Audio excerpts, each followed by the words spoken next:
Good evening, dear listener. Tonight, we open the cool, shimmering gates of a timeless treasury, a gentle retelling inspired by the wonder and classic charm of the Blue Fairy Book. Within these pages live stories gathered from distant ages and many lands, tales carried by sailors, shepherds, kings, and wanderers, all woven with courage, innocence, mystery, and a quiet touch of magic. If this peaceful journey brings you comfort, feel free to like and subscribe and share where you're listening from tonight. Now, breathe. Let the world soften around you, and come with me into this moonlit realm of blue-hued folklore, where every story glimmers with a new enchantment for dreamers like you. The Bronze Ring.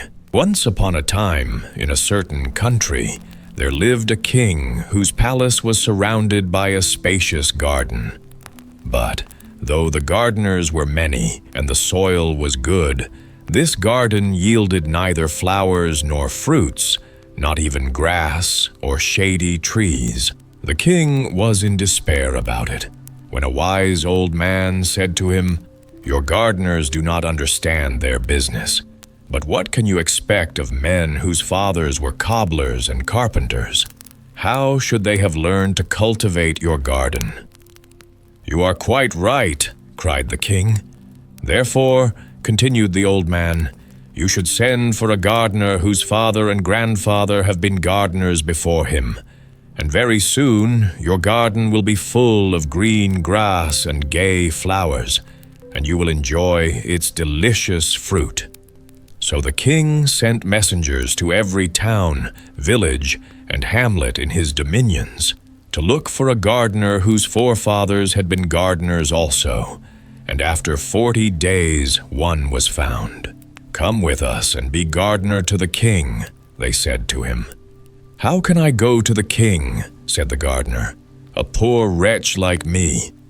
"That is of no consequence," they answered. "Here are new clothes for you and your family. But I owe money to several people." "We will pay your debts," they said. So the gardener allowed himself to be persuaded and went away with the messengers, taking his wife and his son with him. And the king, delighted to have found a real gardener, entrusted him with the care of his garden. The man found no difficulty in making the royal garden produce flowers and fruit, and at the end of a year the park was not like the same place, and the king showered gifts upon his new servant. The gardener, as you have heard already, had a son who was a very handsome young man, with most agreeable manners, and every day he carried the best fruit of the garden to the king, and all the prettiest flowers to his daughter. Now this princess was wonderfully pretty, and was just 16 years old, and the king was beginning to think it was time that she should be married. "My dear child," said he, "you are of an age to take a husband. Therefore I am thinking of marrying you to the son of my prime minister." "Father," replied the princess, "I will never marry the son of the minister." "Why not?" asked the king. "Because I love the gardener's son," answered the princess. On hearing this, the king was at first very angry, and then he wept and sighed, and declared that such a husband was not worthy of his daughter, but the young princess was not to be turned from her resolution to marry the gardener's son. Then the king consulted his ministers. "This is what you must do," they said. "To get rid of the gardener, you must send both suitors to a very distant country, and the one who returns first shall marry your daughter." The king followed this advice, and the minister's son was presented with a splendid horse and a purse full of gold pieces, while the gardener's son had only an old lame horse and a purse full of copper money, and everyone thought he would never come back from his journey. The day before they started, the princess met her lover and said to him, Be brave, and remember always that I love you. Take this purse full of jewels, and make the best use you can of them for love of me, and come back quickly and demand my hand." The two suitors left the town together, but the minister's son went off at a gallop on his good horse, and very soon was lost to sight behind the most distant hills. He traveled on for some days, and presently reached a fountain beside which an old woman all in rags sat upon a stone. "Good day to you, young traveler," said she. But the minister's son made no reply. "Have pity upon me, traveler," she said again. "I am dying of hunger, as you see, and 3 days have I been here, and no one has given me anything." "Let me alone, old witch," cried the young man. "I can do nothing for you." And so saying, he went on his way. That same evening the gardener's son rode up to the fountain upon his lame gray horse. "Good day to you, young traveler," said the beggar woman. "Good day, good woman," answered he. "Young traveler, have pity upon me." "Take my purse, good woman," said he, "and mount behind me, for your legs can't be very strong." The old woman didn't wait to be asked twice, but mounted behind him, and in this style they reached the chief city of a powerful kingdom. The minister's son was lodged in a grand inn, the gardener's son, and the old woman dismounted at the inn for beggars. The next day the gardener's son heard a great noise in the street, and the king's heralds passed, blowing all kinds of instruments and crying, "The king, our master, is old and infirm. He will give a great reward to whoever will cure him and give him back the strength of his youth." Then the old beggar woman said to her benefactor, "This is what you must do to obtain the reward which the king promises. Go out of the town by the south gate, and there you will find 3 little dogs of different colors. The first will be white, the second black, the third red. You must kill them, and then burn them separately, and gather up the ashes. Put the ashes of each dog into a bag of its own color, then go before the door of the palace and cry out, 'A celebrated physician has come from Janina in Albania. He alone can cure the king and give him back the strength of his youth.' The king's physicians will say, 'This is an impostor and not a learned man.' And they will make all sorts of difficulties, but you will overcome them all at last, and will present yourself before the sick king. You must then demand as much wood as 3 mules can carry, and a great cauldron, and must shut yourself up in a room with the sultan. And when the cauldron boils, you must throw him into it, and there leave him until his flesh is completely separated from his bones. Then arrange the bones in their proper places, and throw over them the ashes out of the 3 bags. The king will come back to life, and will be just as he was when he was 20 years old. For your reward, you must demand the bronze ring, which has the power to grant you everything you desire.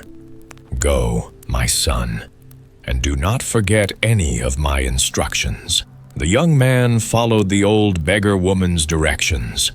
On going out of the town, he found the white, red, and black dogs, and killed and burnt them, gathering the ashes in 3 bags.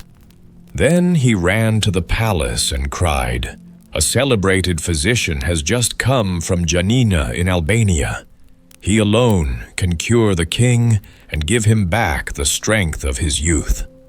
The king's physicians at first laughed at the unknown wayfarer, but the sultan ordered that the stranger should be admitted.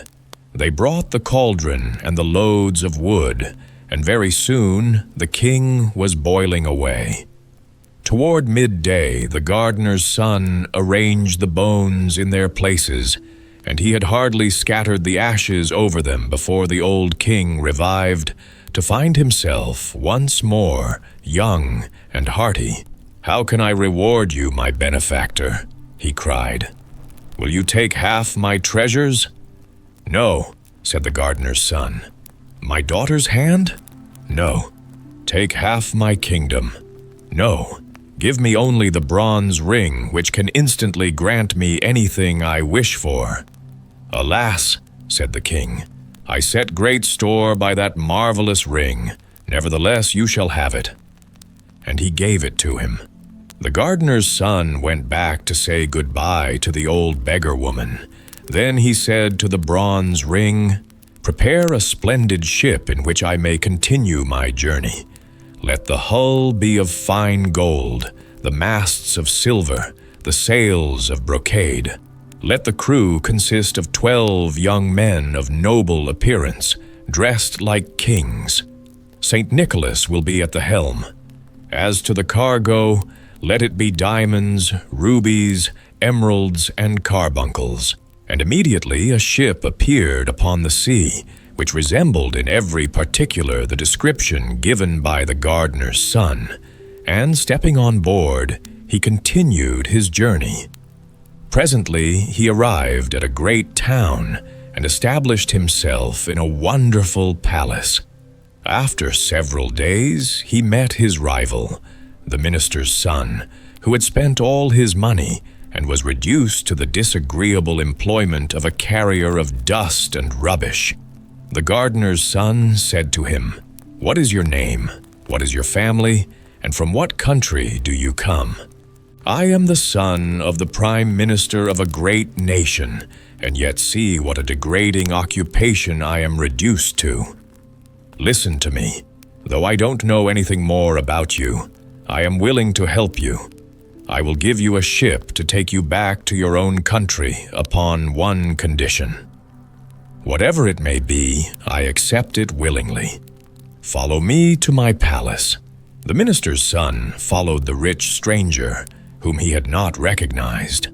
When they reached the palace, the gardener's son made a sign to his slaves, who completely undressed the newcomer.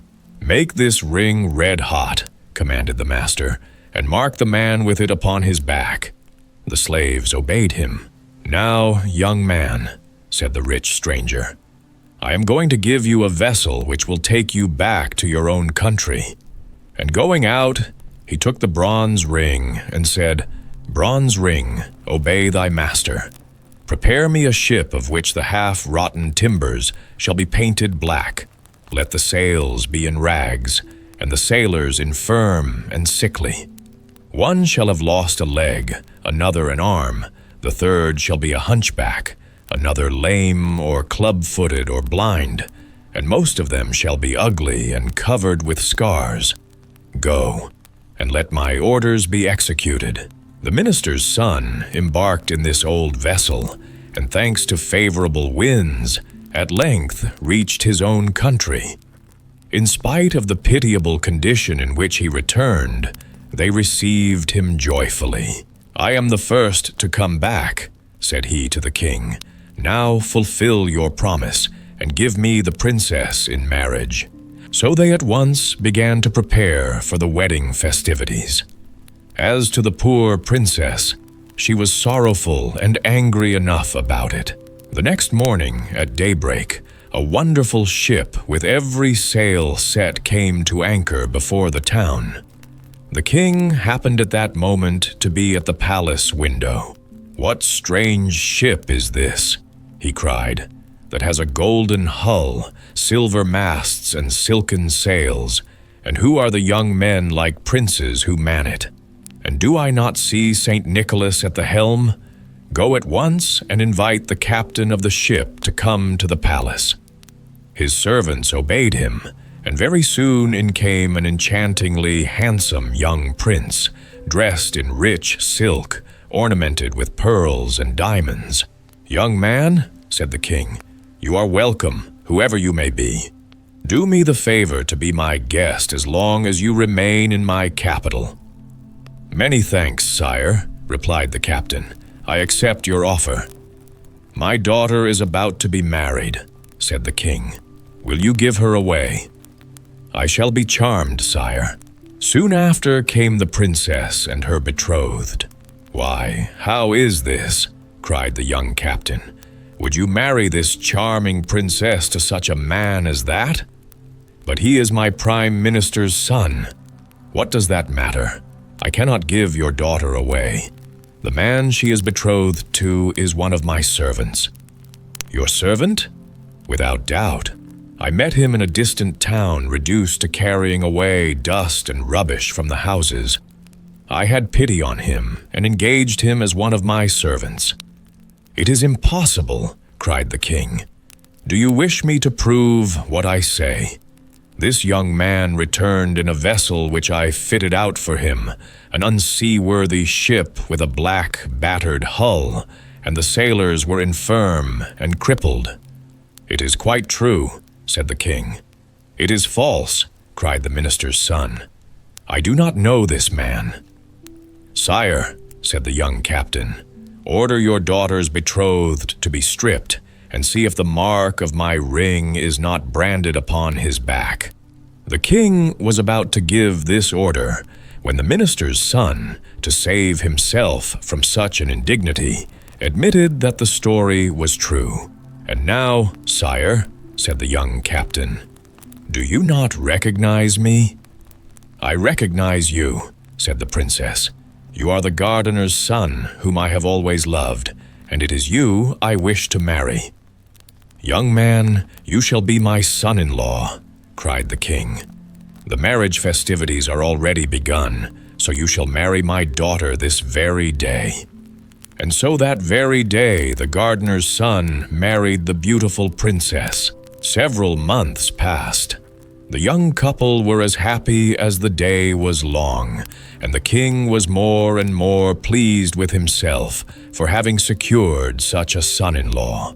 But presently, the captain of the golden ship found it necessary to take a long voyage, and after embracing his wife tenderly, he embarked. Now in the outskirts of the capital there lived an old man who had spent his life in studying black arts, alchemy, astrology, magic, and enchantment. This man found out that the gardener's son had only succeeded in marrying the princess by the help of the genii who obeyed the bronze ring. "I will have that ring," said he to himself. So he went down to the seashore and caught some little red fishes.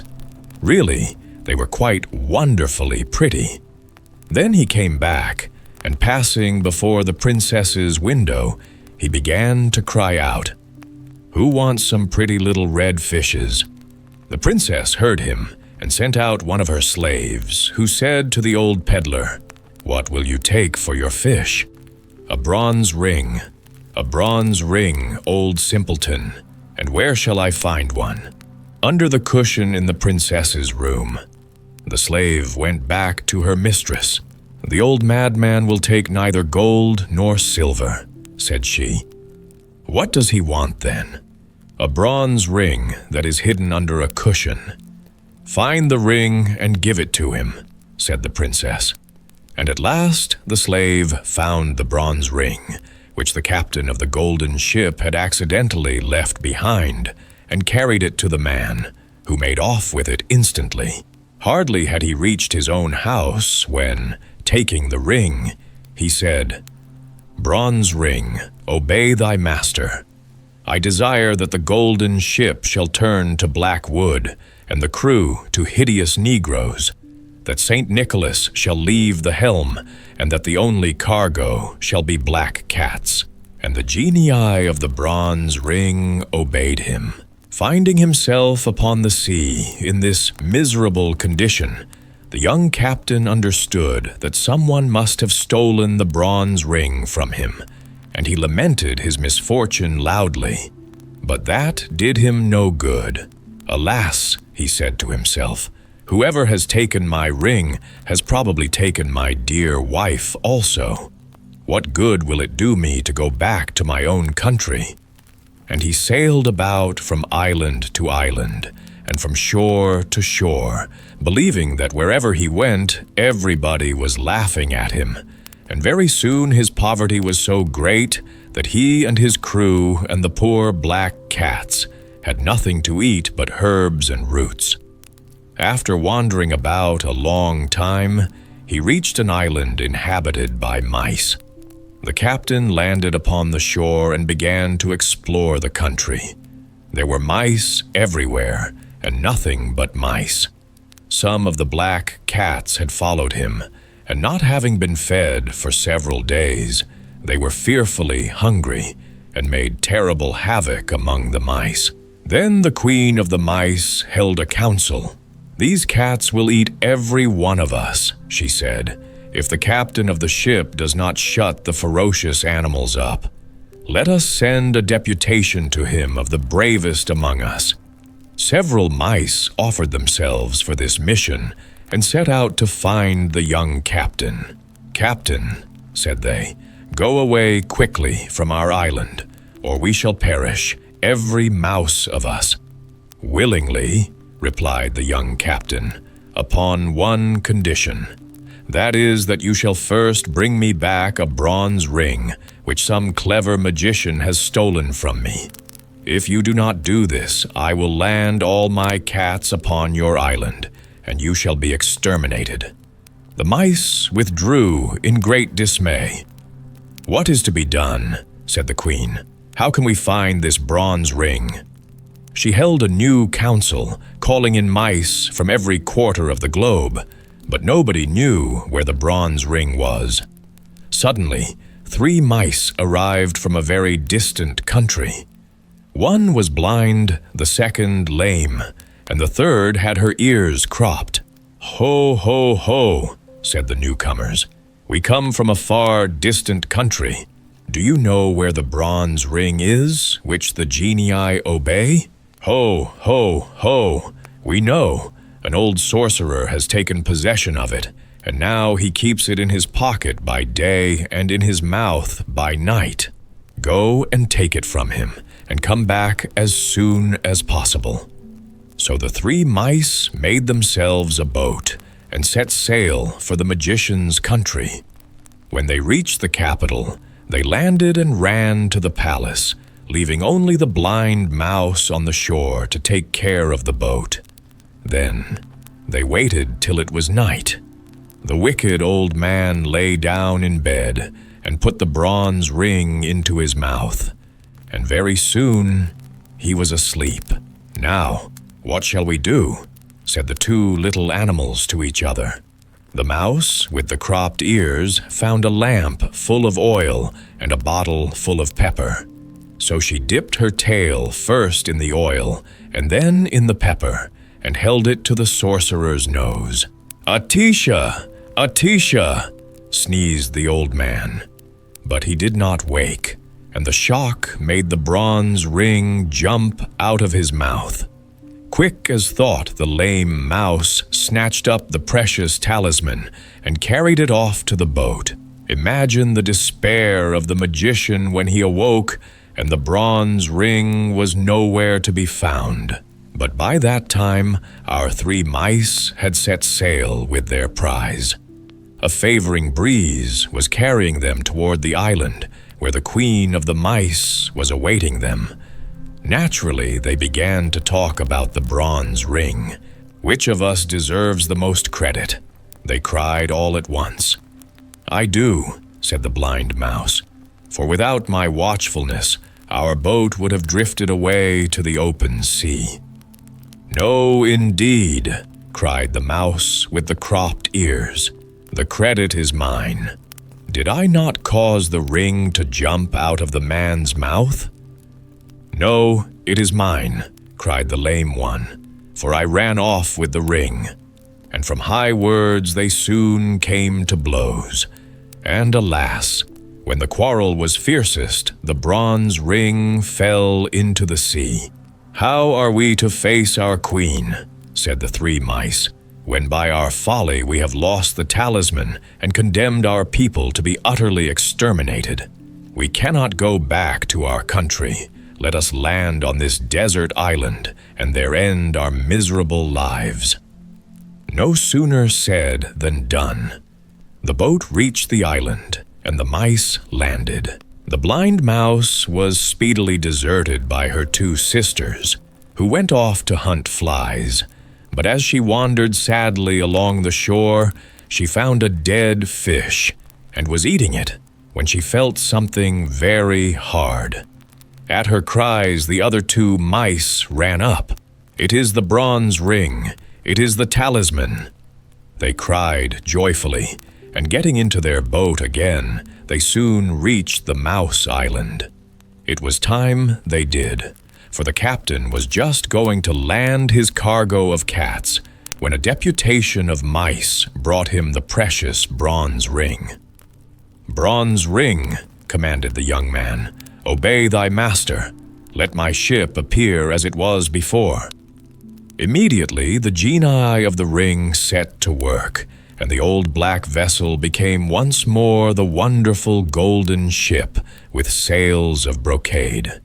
The handsome sailors ran to the silver masts and the silken ropes, and very soon they set sail for the capital. Ah, how merrily the sailors sang as they flew over the glassy sea. At last the port was reached.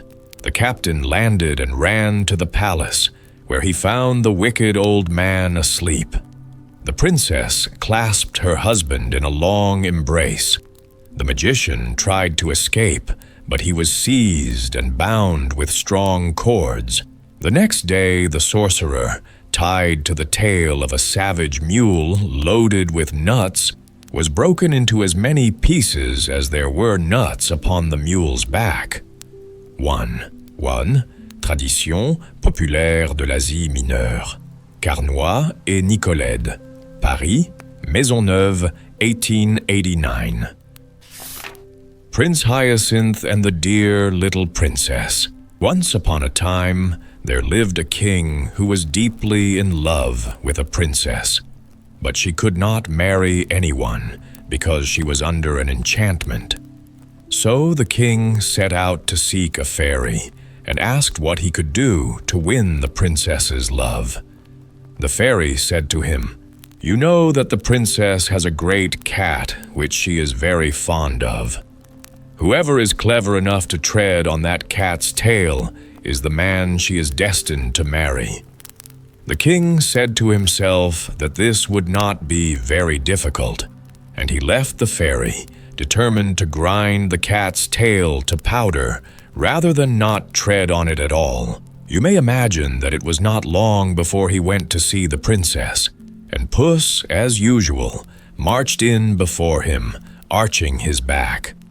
The king took a long step and quite thought he had the tail under his foot, but the cat turned round so sharply that he only trod on air. And so it went on for 8 days, till the king began to think that this fatal tail must be full of quicksilver. It was never still for a moment. At last, however, he was lucky enough to come upon Puss fast asleep and with his tail conveniently spread out. So the king, without losing a moment, set his foot upon it heavily. With one terrific yell, the cat sprang up and instantly changed into a tall man, who, fixing his angry eyes upon the king, said, "You shall marry the princess because you have been able to break the enchantment, but I will have my revenge. You shall have a son who will never be happy until he finds out that his nose is too long, and if you ever tell anyone what I have just said to you, you shall vanish away instantly, and no one shall ever see you or hear of you again." Though the king was horribly afraid of the enchanter, he could not help laughing at this threat. "If my son has such a long nose as that," he said to himself, "he must always see it or feel it, at least if he is not blind or without hands." But as the enchanter had vanished, he did not waste any more time in thinking, but went to seek the princess, who very soon consented to marry him. But after all, they had not been married very long when the king died, and the queen had nothing left to care for but her little son, who was called Hyacinth. The little prince had large blue eyes, the prettiest eyes in the world, and a sweet little mouth.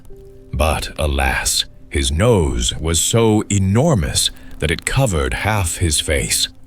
The queen was inconsolable when she saw this great nose, but her ladies assured her that it was not really as large as it looked, that it was a Roman nose, and you had only to open any history to see that every hero has a large nose. The queen, who was devoted to her baby, was pleased with what they told her, and when she looked at Hyacinth again, his nose certainly did not seem to her quite so large.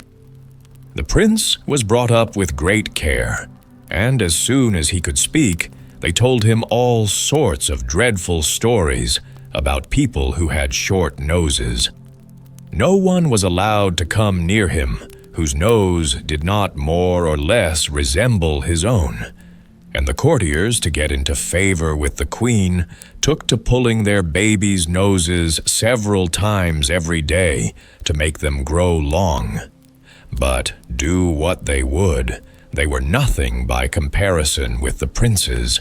When he grew sensible, he learned history, and whenever any great prince or beautiful princess was spoken of, his teachers took care to tell him that they had long noses. His room was hung with pictures, all of people with very large noses, and the prince grew up so convinced that a long nose was a great beauty, that he would not on any account have had his own a single inch shorter. When his 20th birthday was past, the queen thought it was time that he should be married, so she commanded that the portraits of several princesses should be brought for him to see. And among the others was a picture of the dear little princess.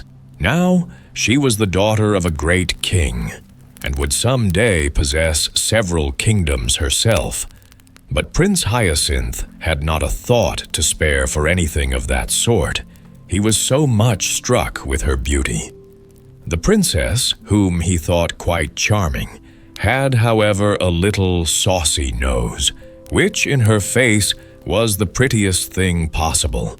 But it was a cause of great embarrassment to the courtiers, who had got into such a habit of laughing at little noses that they sometimes found themselves laughing at hers before they had time to think. But this did not do at all before the prince, who quite failed to see the joke, and actually banished 2 of his courtiers who had dared to mention disrespectfully the dear little princess's tiny nose. The others, taking warning from this, learned to think twice before they spoke, and one even went so far as to tell the prince that, though it was quite true that no man could be worth anything unless he had a long nose, still, a woman's beauty was a different thing. And he knew a learned man who understood Greek and had read in some old manuscripts that the beautiful Cleopatra herself had a tip-tilted nose. The prince made him a splendid present as a reward for this good news, and at once sent ambassadors to ask the dear little princess in marriage. The king, her father, gave his consent, and Prince Hyacinth, who, in his anxiety to see the princess, had gone 3 leagues to meet her, was just advancing to kiss her hand, when, to the horror of all who stood by, the enchanter appeared as suddenly as a flash of lightning, and snatching up the dear little princess, whirled her away out of their sight. The prince was left quite unconsolable, and declared that nothing should induce him to go back to his kingdom until he had found her again, and refusing to allow any of his courtiers to follow him, he mounted his horse and rode sadly away, letting the animal choose his own path. So it happened that he came presently to a great plain, across which he rode all day long without seeing a single house, and horse and rider were terribly hungry. When, as the night fell, the prince caught sight of a light, which seemed to shine from a cavern. He rode up to it and saw a little old woman who appeared to be at least 100 years old. She put on her spectacles to look at Prince Hyacinth, but it was quite a long time before she could fix them securely because her nose was so very short. The prince and the fairy, for that was who she was, had no sooner looked at one another than they went into fits of laughter and cried at the same moment, "Oh, what a funny nose! Not so funny as your own," said Prince Hyacinth to the fairy. "But, madam, I beg you to leave the consideration of our noses, such as they are, and to be good enough to give me something to eat, for I am starving, and so is my poor horse." "With all my heart," said the fairy. "Though your nose is so ridiculous, you are nevertheless the son of my best friend. I loved your father as if he had been my brother. Now he had a very handsome nose." "And pray, what does mine lack?" said the prince. "Oh, it doesn't lack anything," replied the fairy. "On the contrary, quite. There is only too much of it. But never mind. One may be a very worthy man, though his nose is too long. I was telling you that I was your father's friend. He often came to see me in the old times, and you must know that I was very pretty in those days. At least, he used to say so. I should like to tell you of a conversation we had the last time I ever saw him." "Indeed," said the prince. "When I have supped, it will give me the greatest pleasure to hear it. But consider, madam, I beg of you, that I have had nothing to eat today." "The poor boy is right," said the fairy. "I was forgetting. Come in then, and I will give you some supper, and while you are eating I can tell you my story in a very few words, for I don't like endless tales myself. Too long a tongue is worse than too long a nose, and I remember when I was young that I was so much admired for not being a great chatterer. They used to tell the queen, my mother, that it was so. For though you see what I am now, I was the daughter of a great king. My father. Your father, I dare say, got something to eat when he was hungry," interrupted the prince. "Oh, certainly," answered the fairy, "and you also shall have supper directly. I only just wanted to tell you. But I really cannot listen to anything until I have had something to eat," cried the prince, who was getting quite angry. But then, remembering that he had better be polite, as he much needed the fairy's help, he added, "I know that in the pleasure of listening to you, I should quite forget my own hunger. But my horse, who cannot hear you, must really be fed." The fairy was very much flattered by this compliment, and said, calling to her servants, "You shall not wait another minute. You are so polite, and in spite of the enormous size of your nose, you are really very agreeable." "Plague take the old lady, how she does go on about my nose," said the prince to himself. "One would almost think that mine had taken all the extra length that hers lacks. If I were not so hungry, I would soon have done with this chatterpie, who thinks she talks very little. How stupid people are not to see their own faults. That comes of being a princess. She has been spoiled by flatterers, who have made her believe that she is quite a moderate talker."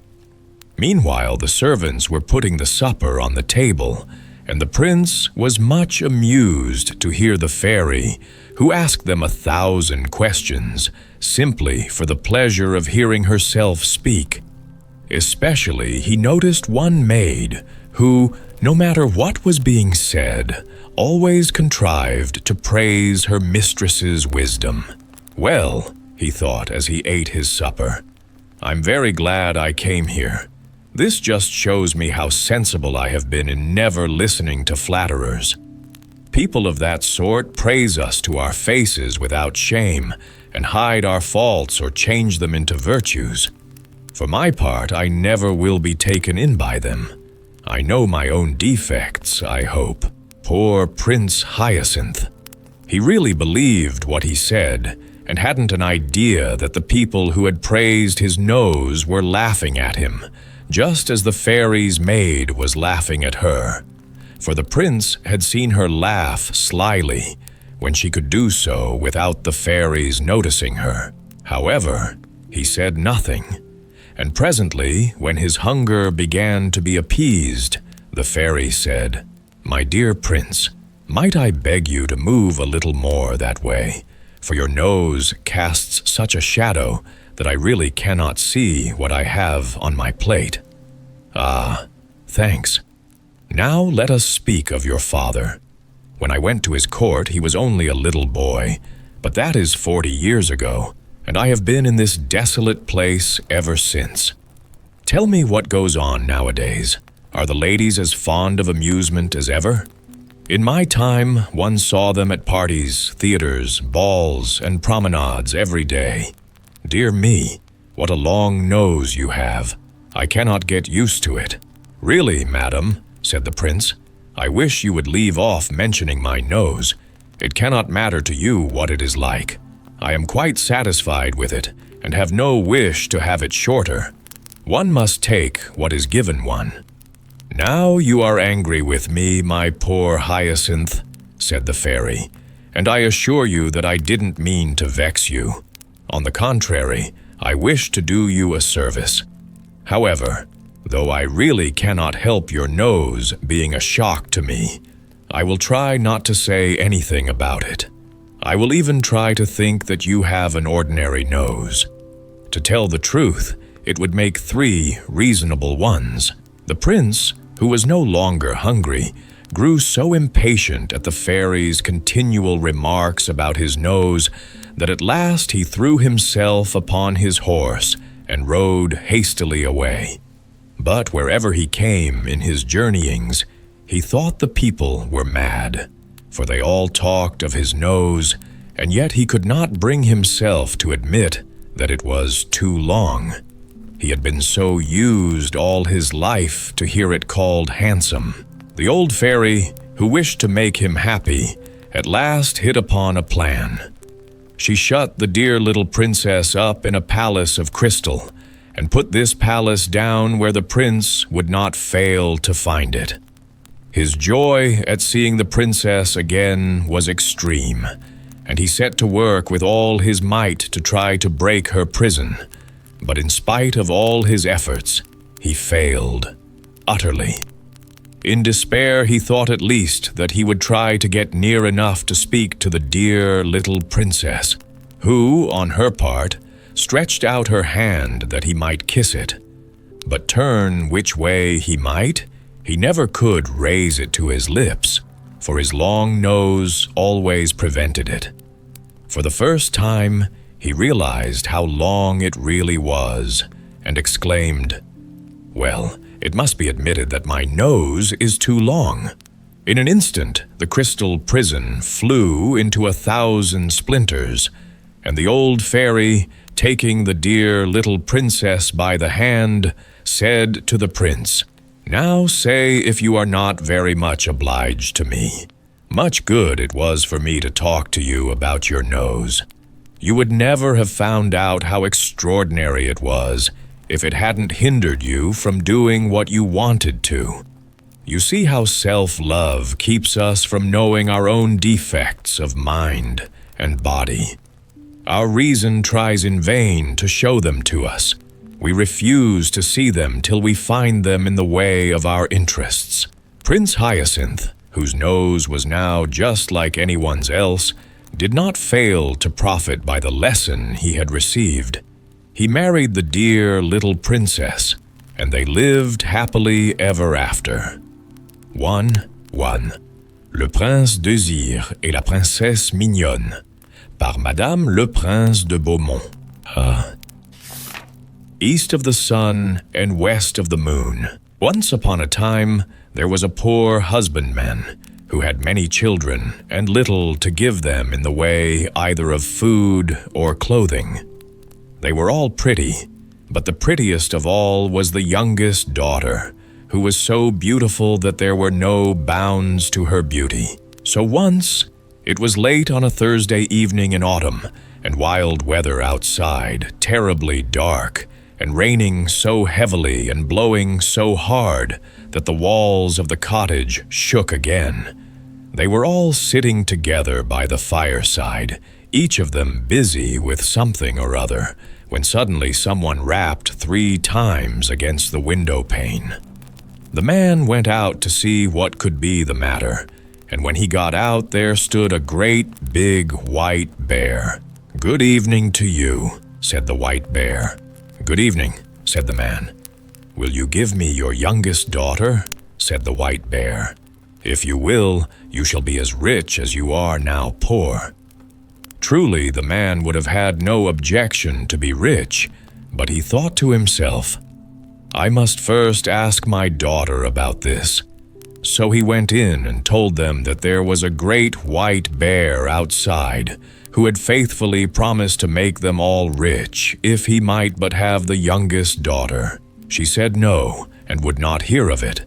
So the man went out again, and settled with the white bear that he should come again next Thursday evening and get her answer.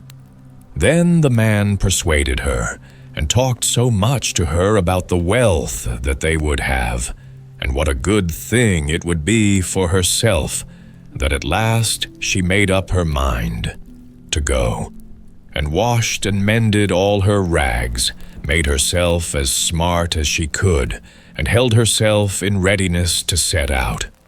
Little enough had she to take away with her. Next Thursday evening the white bear came to fetch her. She seated herself on his back with her bundle, and thus they departed. When they had gone a great part of the way, the white bear said, "Are you afraid?" "No, that I am not," said she.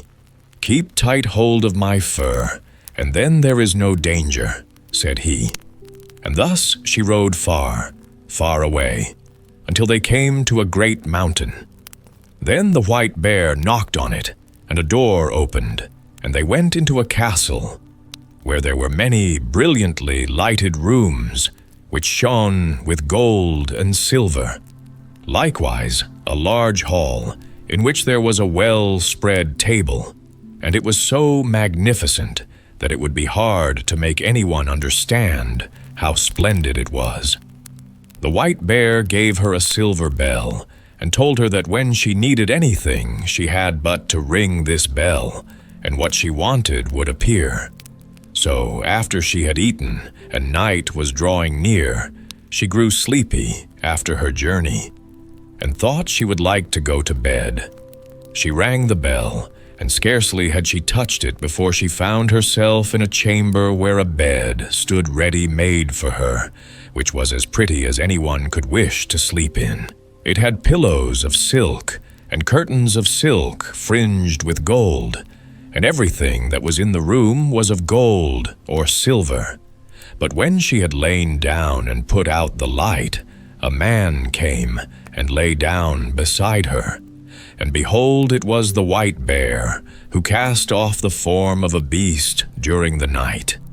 She never saw him, however, for he always came after she had put out her light, and went away before daylight appeared. So all went well and happily for a time, but then she began to be very sad and sorrowful, for all day long she had to go about alone. And she did so wish to go home to her father and mother and brothers and sisters. Then the white bear asked what it was that she wanted, and she told him that it was so dull there in the mountain, and that she had to go about all alone, and that in her parents' house at home there were all her brothers and sisters, and it was because she could not go to them that she was so sorrowful.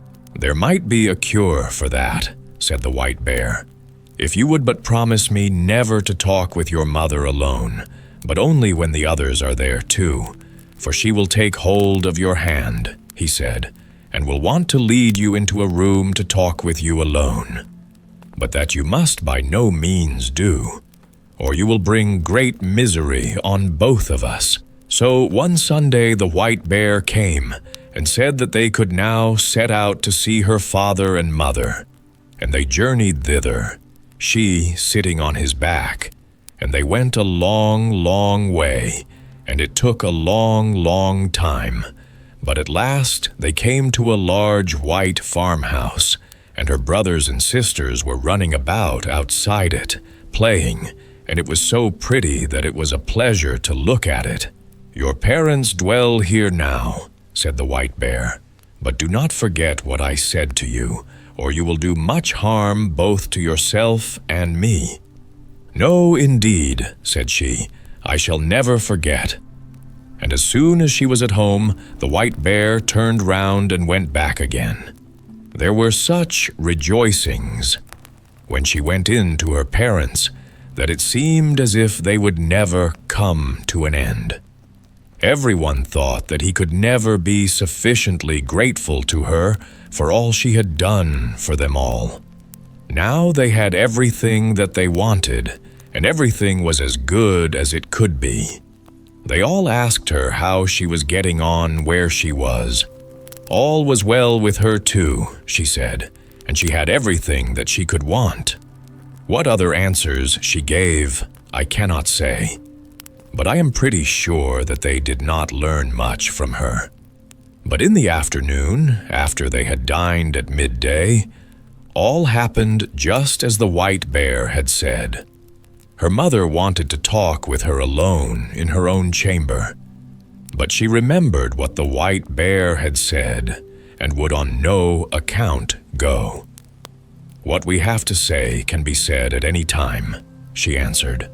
But somehow or other her mother at last persuaded her, and she was forced to tell the whole story. So she told how every night a man came and lay down beside her when the lights were all put out, and how she never saw him, because he always went away before it grew light in the morning, and how she continually went about in sadness, thinking how happy she would be if she could but see him, and how all day long she had to go about alone, and it was so dull and solitary.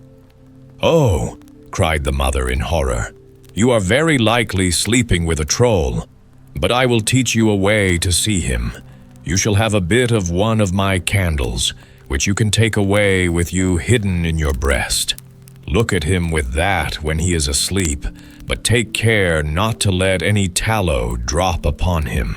So she took the candle and hid it in her breast, and when evening drew near, the white bear came to fetch her away. When they had gone some distance on their way, the white bear asked her if everything had not happened just as he had foretold, and she could not but own that it had. "Then, if you have done what your mother wished," said he, "you have brought great misery on both of us." "No," she said, "I have not done anything at all." So when she had reached home and had gone to bed, it was just the same as it had been before, and a man came and lay down beside her, and late at night, when she could hear that he was sleeping, she got up and kindled a light, lit her candle, let her light shine on him, and saw him, and he was the handsomest prince that eyes had ever beheld. And she loved him so much that it seemed to her that she must die if she did not kiss him that very moment. So she did kiss him, but while she was doing it, she let 3 drops of hot tallow fall upon his shirt, and he awoke. "What have you done now?" said he. "You have brought misery on both of us. If you had but held out for the space of 1 year, I should have been free. I have a stepmother who has bewitched me so that I am a white bear by day and a man by night. But now all is at an end between you and me, and I must leave you and go to her. She lives in a castle which lies east of the sun and west of the moon, and there too is a princess with a nose which is 3 ells long, and she now is the one whom I must marry." She wept and lamented, but all in vain, for go he must. Then she asked him if she could not go with him. But no, that could not be. "Can you tell me the way then, and I will seek you, that I may surely be allowed to do?" "Yes, you may do that," said he, "but there is no way thither. It lies east of the sun and west of the moon, and never would you find your way there." When she awoke in the morning, both the prince and the castle were gone, and she was lying on a small green patch in the midst of a dark, thick wood. By her side lay the self-same bundle of rags which she had brought with her from her own home. So, when she had rubbed the sleep out of her eyes and wept till she was weary, she set out on her way, and thus she walked for many and many a long day, until at last she came to a great mountain. Outside it, an aged woman was sitting, playing with a golden apple. The girl asked her if she knew the way to the prince who lived with his stepmother in the castle, which lay east of the sun and west of the moon, and who was to marry a princess with a nose which was 3 ells long. "How do you happen to know about him?" inquired the old woman. "Maybe you are she who ought to have had him." "Yes, indeed I am," she said. "So it is you then?" said the old woman. "I know nothing about him but that he dwells in a castle which is east of the sun and west of the moon. You will be a long time in getting to it, if ever you get to it at all. But you shall have the loan of my horse, and then you can ride on it to an old woman who is a neighbor of mine. Perhaps she can tell you about him. When you have got there, you must just strike the horse beneath the left ear and bid it go home again. But you may take the golden apple with you." So the girl seated herself on the horse and rode for a long, long way. And at last she came to the mountain, where an aged woman was sitting outside with a gold carding comb. The girl asked her if she knew the way to the castle, which lay east of the sun and west of the moon. But she said what the first old woman had said. "I know nothing about it, but that it is east of the sun and west of the moon, and that you will be a long time in getting to it, if ever you get there at all. But you shall have the loan of my horse to an old woman who lives the nearest to me. Perhaps she may know where the castle is. And when you have got to her, you may just strike the horse beneath the left ear and bid it go home again." Then she gave her the gold carding comb, for it might perhaps be of use to her, she said. So the girl seated herself on the horse and rode a wearisome long way onward again, and after a very long time she came to a great mountain where an aged woman was sitting, spinning at a golden spinning wheel. Of this woman, too, she inquired if she knew the way to the prince, and where to find the castle which lay east of the sun and west of the moon. But it was only the same thing once again. "Maybe it was you who should have had the prince," said the old woman. "Yes, indeed, I should have been the one," said the girl. "But this old crone knew the way no better than the others. It was east of the sun and west of the moon, she knew that. And you will be a long time in getting to it, if ever you get to it at all," she said. "But you may have the loan of my horse, and I think you had better ride to the east wind and ask him. Perhaps he may know where the castle is, and will blow you thither. But when you have got to him, you must just strike the horse beneath the left ear, and he will come home again."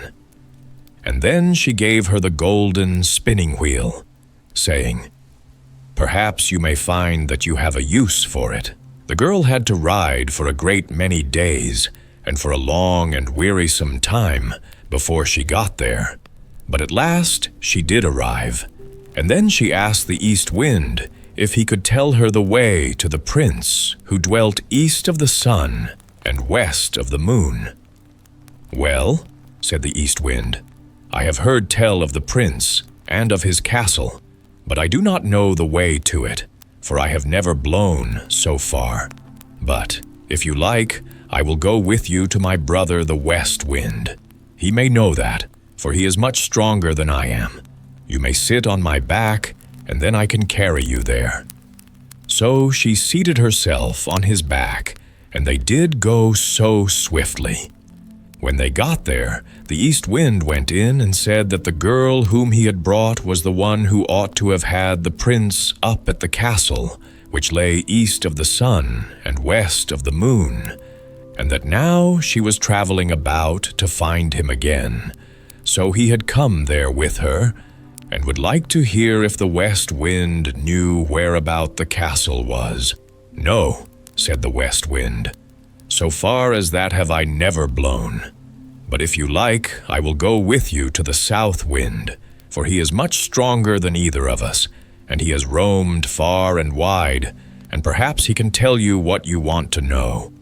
You may seat yourself on my back, and then I will carry you to him." So she did this, and journeyed to the South Wind. Neither was she very long on the way.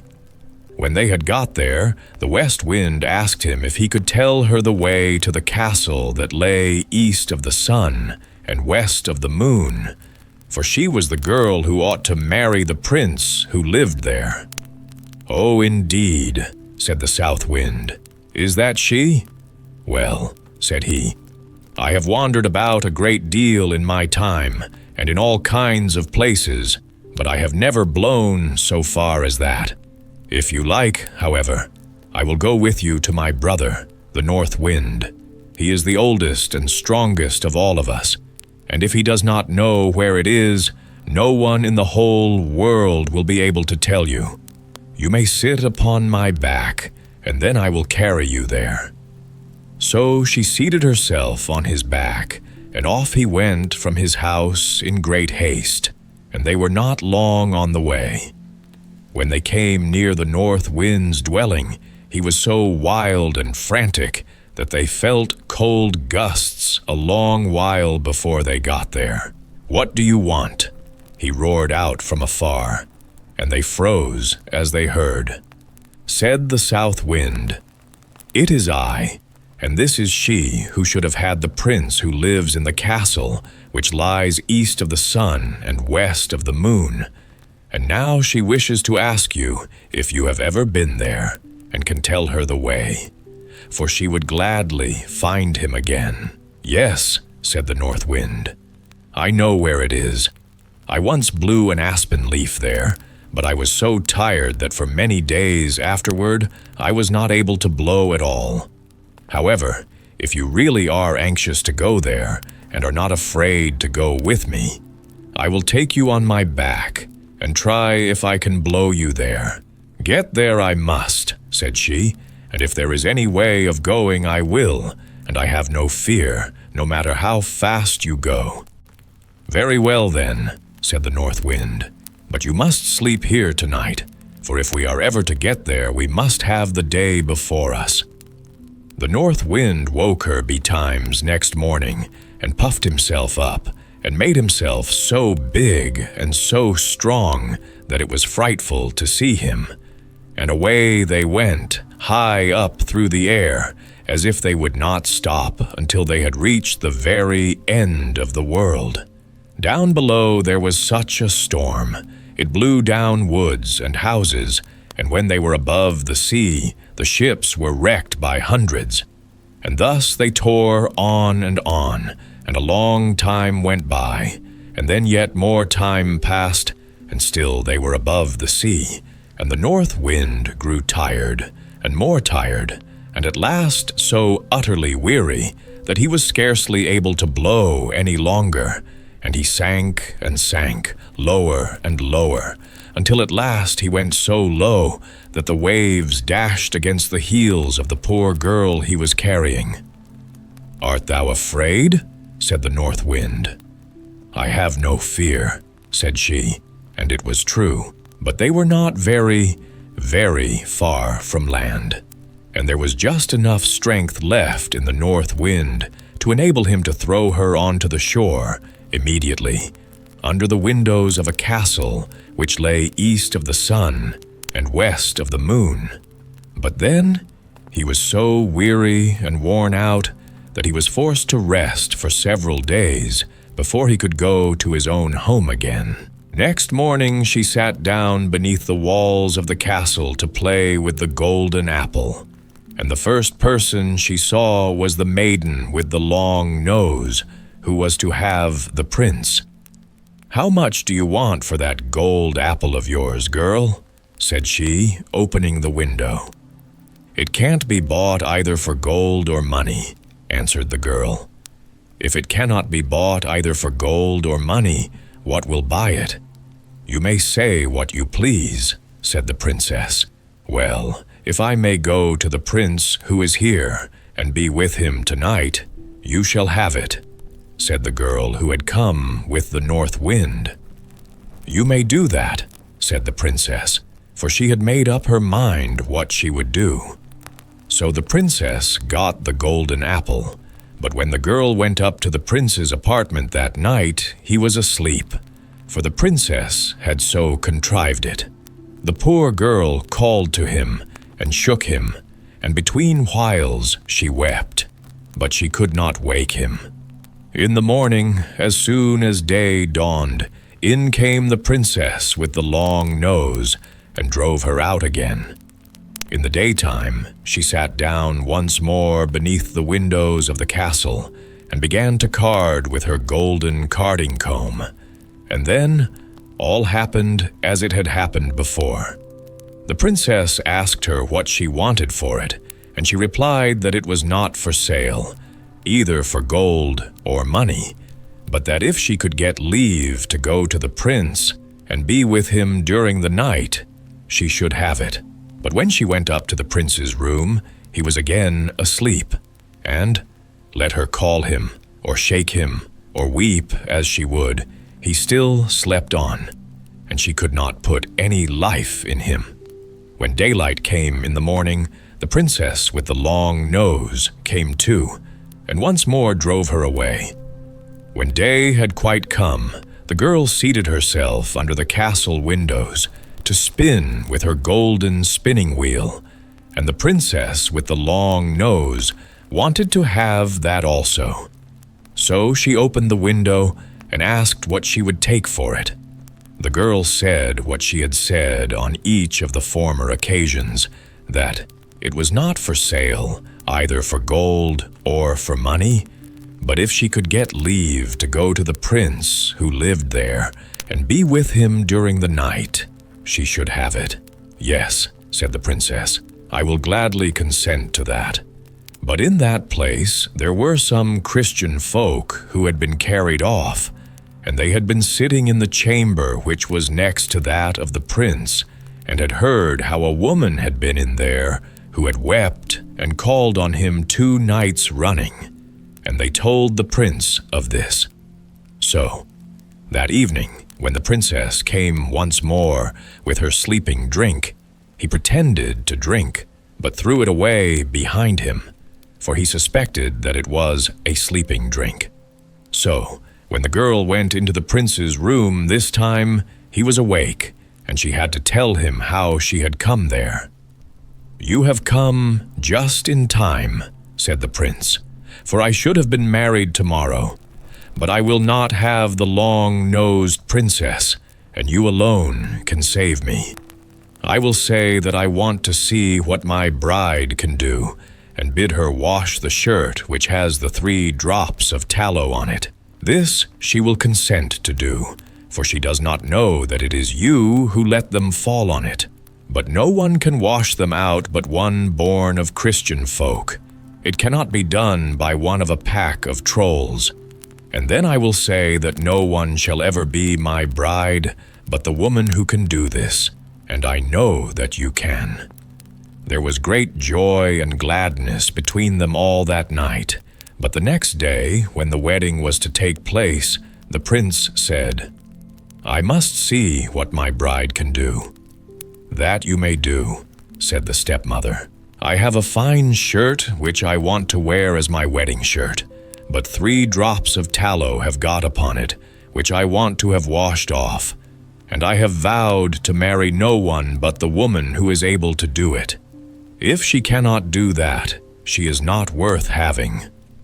Well, that was a very small matter, they thought, and agreed to do it. The princess with the long nose began to wash as well as she could, but the more she washed and rubbed, the larger the spots grew.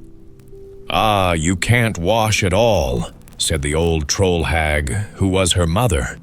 "Give it to me." But she, too, had not had the shirt very long in her hands before it looked worse still, and the more she washed it and rubbed it, the larger and blacker grew the spots. So the other trolls had to come and wash. But the more they did, the blacker and uglier grew the shirt, until at length it was as black as if it had been up the chimney. "Oh," cried the prince, "not one of you is good for anything at all. There is a beggar girl sitting outside the window, and I'll be bound that she can wash better than any of you. Come in, you girl there," he cried. So she came in. "Can you wash this shirt clean?" he cried. "Oh, I don't know," she said, "but I will try." And no sooner had she taken the shirt and dipped it in the water than it was white as driven snow, and even whiter than that. "I will marry you," said the prince. Then the old troll hag flew into such a rage that she burst, and the princess with the long nose and all the little trolls must have burst too, for they have never been heard of since. The prince and his bride set free all the Christian folk who were imprisoned there, and took away with them all the gold and silver that they could carry, and moved far away from the castle which lay east of the sun and west of the moon. The Yellow Dwarf. Once upon a time there lived a queen who had been the mother of a great many children, and of them all only one daughter was left. But then she was worth at least 1,000. Her mother, who, since the death of the king, her father, had nothing in the world she cared for so much as this little princess, was so terribly afraid of losing her that she quite spoiled her and never tried to correct any of her faults. The consequence was that this little person, who was as pretty as possible and was one day to wear a crown, grew up so proud and so much in love with her own beauty that she despised everyone else in the world. The queen, her mother, by her caresses and flatteries, helped to make her believe that there was nothing too good for her. She was dressed almost always in the prettiest frocks, as a fairy or as a queen going out to hunt, and the ladies of the court followed her dressed as forest fairies. And to make her more vain than ever, the queen caused her portrait to be taken by the cleverest painters and sent it to several neighboring kings, with whom she was very friendly. When they saw this portrait, they fell in love with the princess, every one of them, but upon each it had a different effect. One fell ill, one went quite crazy, and a few of the luckiest set off to see her as soon as possible. But these poor princes became her slaves the moment they set eyes on her. Never has there been a gayer court. 20 delightful kings did everything they could think of to make themselves agreeable, and after having spent ever so much money in giving a single entertainment, thought themselves very lucky if the princess said, "That's pretty." All this admiration vastly pleased the queen. Not a day passed but she received 7,000 or 8,000 sonnets, and as many elegies, madrigals, and songs, which were sent her by all the poets in the world. All the prose and the poetry that was written just then was about Bellissima, for that was the princess's name.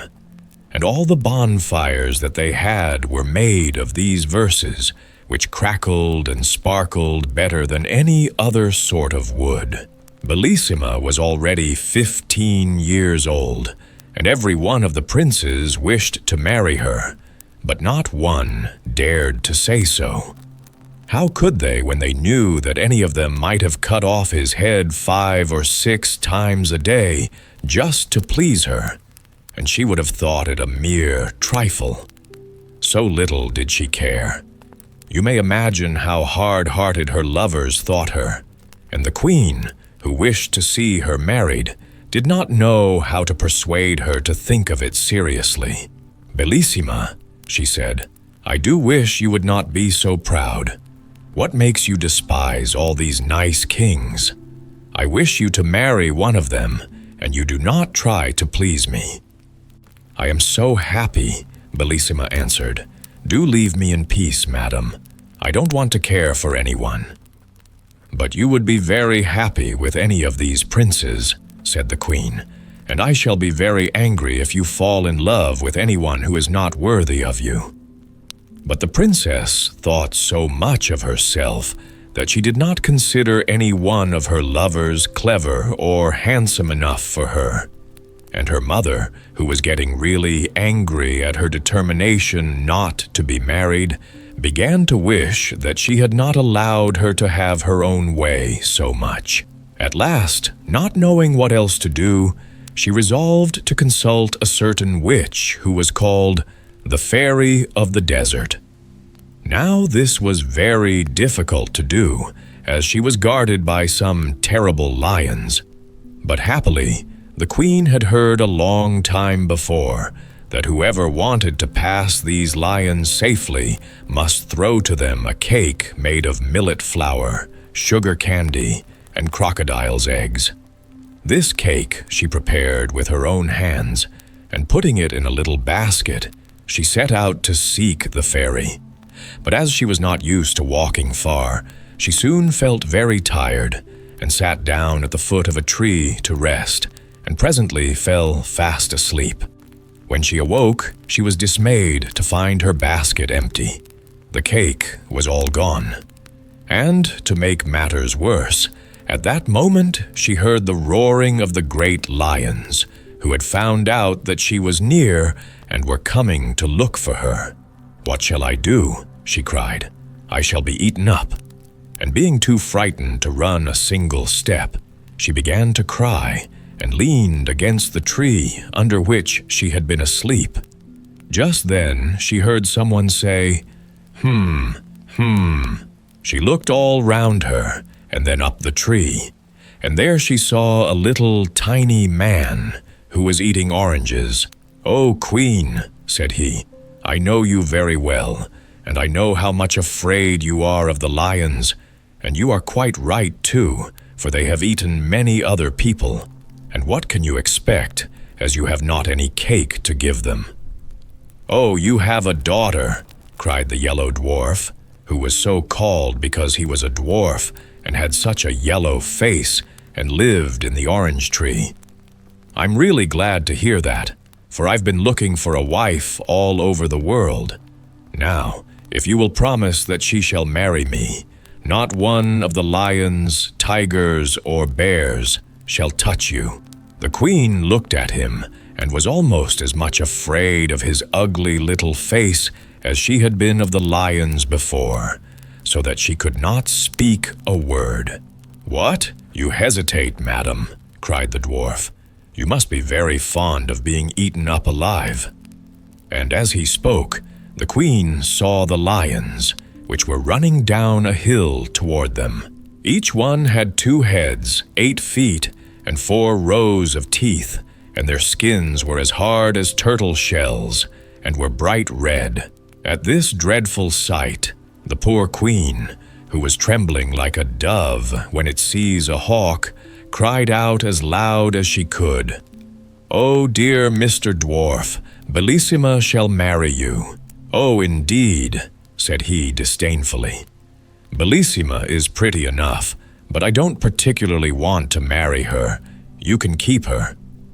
"Oh, noble sir," said the queen in great distress, "do not refuse her. She is the most charming princess in the world." "Oh, well," he replied, Out of charity I will take her, but be sure and don't forget that she is mine." As he spoke, a little door opened in the trunk of the orange tree. In rushed the queen, only just in time, and the door shut with a bang in the faces of the lions. The queen was so confused that at first she did not notice another little door in the orange tree, but presently it opened, and she found herself in a field of thistles and nettles. It was encircled by a muddy ditch, and a little further on was a tiny thatched cottage, out of which came the Yellow Dwarf with a very jaunty air. He wore wooden shoes and a little yellow coat, and as he had no hair and very long ears, he looked altogether a shocking little object. "I am delighted," said he to the queen, "that as you are to be my mother-in-law, you should see the little house in which your Bellissima will live with me. With these thistles and nettles, she can feed a donkey which she can ride whenever she likes. Under this humble roof, no weather can hurt her. She will drink the water of this brook and eat frogs, which grow very fat about here. And then she will have me always with her, handsome, agreeable, and gay as you see me now. For if her shadow stays by her more closely than I do, I shall be surprised."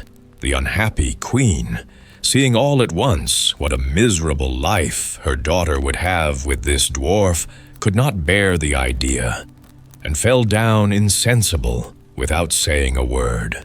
When she revived, she found to her great surprise that she was lying in her own bed at home, and what was more, that she had on the loveliest lace nightcap that she had ever seen in her life. At first she thought that all her adventures, the terrible lions, and her promise to the Yellow Dwarf that he should marry Bellissima, must have been a dream. But there was the new cap with its beautiful ribbon and lace to remind her that it was all true, which made her so unhappy that she could neither eat, drink, nor sleep for thinking of it. The princess, who, in spite of her willfulness, really loved her mother with all her heart, was much grieved when she saw her looking so sad, and often asked her what was the matter. But the queen, who didn't want her to find out the truth, only said that she was ill, or that one of her neighbors was threatening to make war against her. Bellissima knew quite well that something was being hidden from her, and that neither of these was the real reason of the queen's uneasiness. So, she made up her mind that she would go and consult the fairy of the desert about it, especially as she had often heard how wise she was, and she thought that at the same time she might ask her advice as to whether it would be as well to be married or not. So, with great care, she made some of the proper cake to pacify the lions, and one night went up to her room very early, pretending that she was going to bed. But instead of that, she wrapped herself in a long white veil and went down a secret staircase and set off all by herself to find the witch. But when she got as far as the same fatal orange tree and saw it covered with flowers and fruit, she stopped and began to gather some of the oranges. And then, putting down her basket, she sat down to eat them. But when it was time to go on again, the basket had disappeared, and, though she looked everywhere, not a trace of it could she find. The more she hunted for it, the more frightened she got, and at last she began to cry. Then, all at once, she saw before her the Yellow Dwarf. "What's the matter with you, my pretty one?" said he. "What are you crying about?" "Alas," she answered, "no wonder that I am crying, seeing that I have lost the basket of cake that was to help me to get safely to the cave of the fairy of the desert." "And what do you want with her, pretty one?" said the little monster. "For I am a friend of hers, and for the matter of that, I am quite as clever as she is." "The queen, my mother," replied the princess, "has lately fallen into such deep sadness that I fear that she will die, and I am afraid that perhaps I am the cause of it, for she very much wishes me to be married, and I must tell you truly that as yet I have not found anyone I consider worthy to be my husband. So, for all these reasons, I wished to talk to the fairy." "Do not give yourself any further trouble, princess," answered the dwarf. "I can tell you all you want to know better than she could. The queen, your mother, has promised you in marriage." "Has promised me?" interrupted the princess. "Oh, no, I'm sure she has not. She would have told me if she had. I am too much interested in the matter for her to promise anything without my consent. You must be mistaken." "Beautiful princess," cried the dwarf suddenly, throwing himself on his knees before her. "I flatter myself that you will not be displeased at her choice when I tell you that it is to me she has promised the happiness of marrying you." "You!" cried Bellissima, starting back. "My mother wishes me to marry you. How can you be so silly as to think of such a thing?" "Oh, it isn't that I care much to have that honor," cried the dwarf angrily. "But here are the lions coming. They'll eat you up in 3 mouthfuls, and there will be an end of you and your pride." And indeed, at that moment, the poor princess heard their dreadful howls coming nearer and nearer. "What shall I do?" she cried. "Must all my happy days come to an end like this?" The malicious dwarf looked at her and began to laugh spitefully. "At least," said he, "you have the satisfaction of dying unmarried.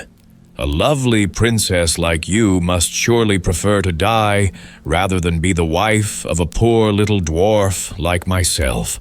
"Oh, don't be angry with me," cried the princess, clasping her hands. "I'd rather marry all the dwarves in the world than die in this horrible way." "Look at me well, princess, before you give me your word," said he. "I don't want you to promise me in a hurry." "Oh," cried she, "the lions are coming. I have looked at you enough. I am so frightened. Save me this minute, or I shall die of terror." Indeed, as she spoke, she fell down insensible, and when she recovered, she found herself in her own little bed at home. How she got there she could not tell, but she was dressed in the most beautiful lace and ribbons, and on her finger was a little ring made of a single red hair, which fitted so tightly that, try as she might, she could not get it off. When the princess saw all these things and remembered what had happened, she, too, fell into the deepest sadness, which surprised and alarmed the whole court, and the queen more than anyone else. 100 times she asked Bellissima if anything was the matter with her, but she always said that there was nothing. At last, the chief men of the kingdom, anxious to see their princess married, sent to the queen to beg her to choose a husband for her as soon as possible. She replied that nothing would please her better, but that her daughter seemed so unwilling to marry, and she recommended them to go and talk to the princess about it themselves. So this they at once did. Now Bellissima was much less proud since her adventure with the Yellow Dwarf, and she could not think of a better way of getting rid of the little monster than to marry some powerful king. Therefore she replied to their request much more favorably than they had hoped, saying that, though she was very happy as she was, still, to please them, she would consent to marry the king of the gold mines. Now he was a very handsome and powerful prince who had been in love with the princess for years, but had not thought that she would ever care about him at all. You can easily imagine how delighted he was when he heard the news, and how angry it made all the other kings to lose forever the hope of marrying the princess. But, after all, Bellissima could not have married 20 kings. Indeed, she had found it quite difficult enough to choose one, for her vanity made her believe that there was nobody in the world who was worthy of her. Preparations were begun at once for the grandest wedding that had ever been held at the palace. The king of the gold mines sent such immense sums of money that the whole sea was covered with the ships that brought it. Messengers were sent to all the gayest and most refined courts, particularly to the court of France, to seek out everything rare and precious to adorn the princess, although her beauty was so perfect that nothing she wore could make her look prettier. At least that is what the king of the gold mines thought, and he was never happy unless he was with her. As for the princess, the more she saw of the king, the more she liked him. He was so generous, so handsome and clever, that at last she was almost as much in love with him as he was with her. How happy they were as they wandered about in the beautiful gardens together, sometimes listening to sweet music. And the king used to write songs for Bellissima. This is one that she liked very much. In the forest all is gay. When my princess walks that way, all the blossoms then are found downward fluttering to the ground, hoping she may tread on them. And bright flowers on slender stem gaze up at her as she passes, brushing lightly through the grasses. Oh, my princess, birds above echo back our songs of love, as through this enchanted land blithe we wander, hand in hand. They really were as happy as the day was long. All the king's unsuccessful rivals had gone home in despair. They said goodbye to the princess so sadly that she could not help being sorry for them. "Ah, madam," the king of the gold mines said to her, "how is this?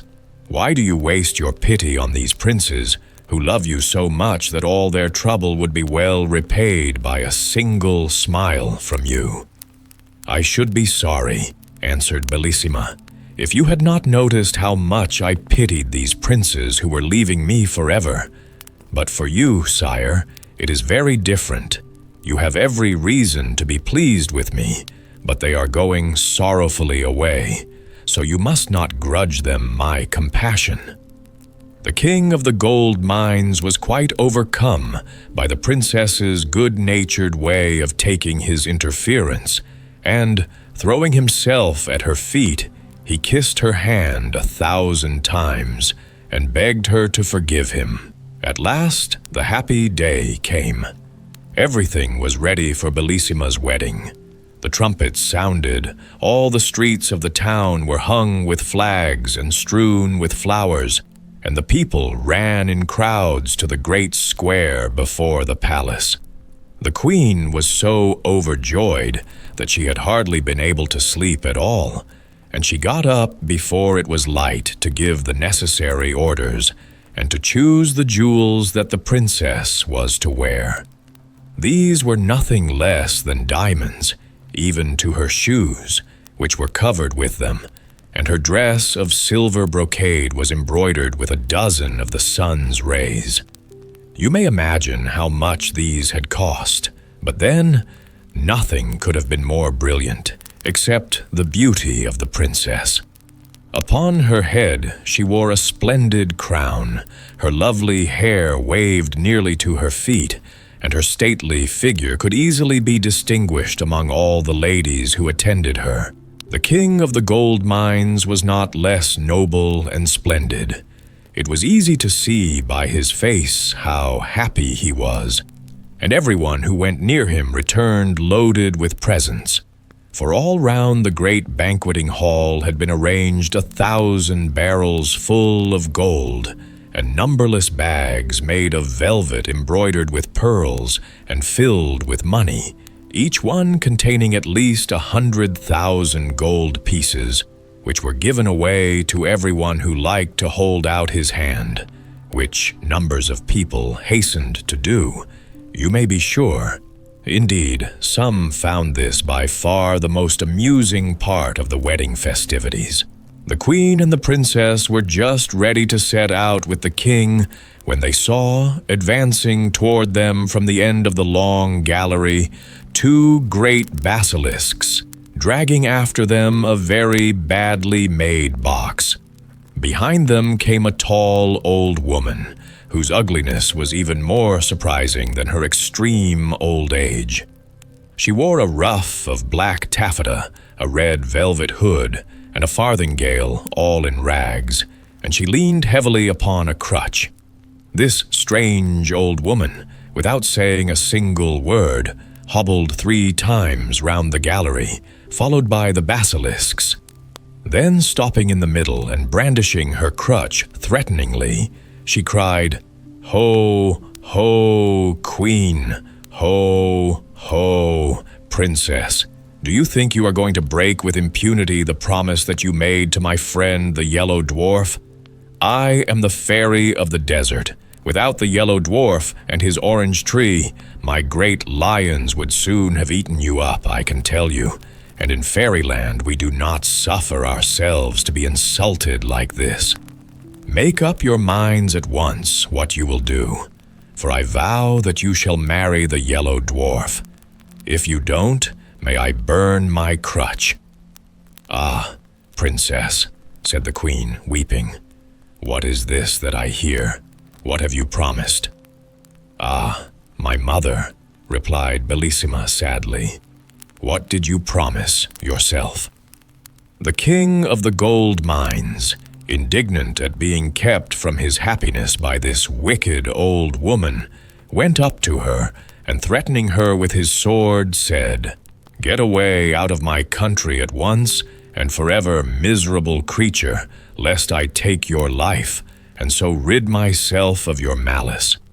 He had hardly spoken these words when the lid of the box fell back on the floor with a terrible noise, and to their horror out sprang the Yellow Dwarf, mounted upon a great Spanish cat.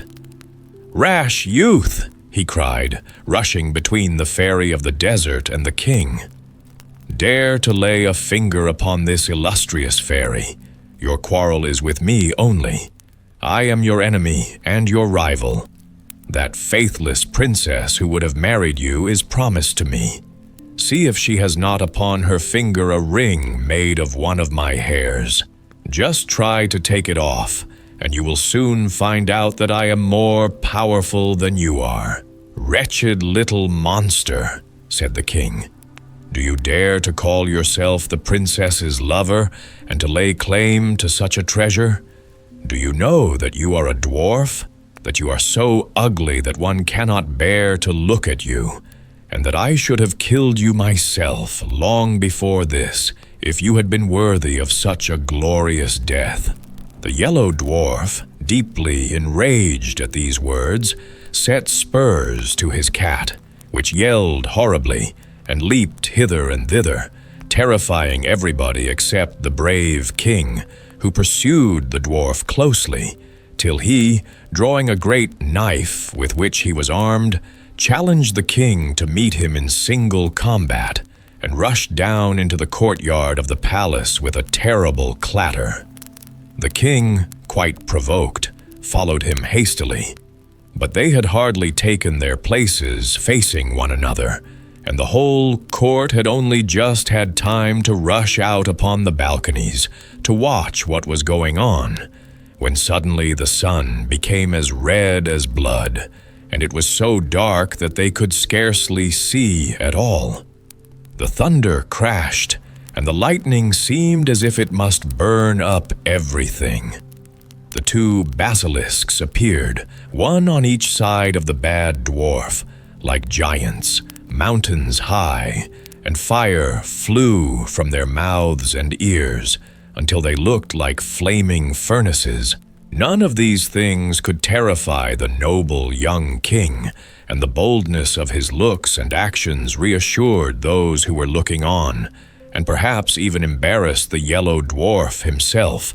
But even his courage gave way when he saw what was happening to his beloved princess. For the fairy of the desert, looking more terrible than before, mounted upon a winged griffin, and with long snakes coiled round her neck, had given her such a blow with the lance she carried that Bellissima fell into the queen's arms, bleeding and senseless.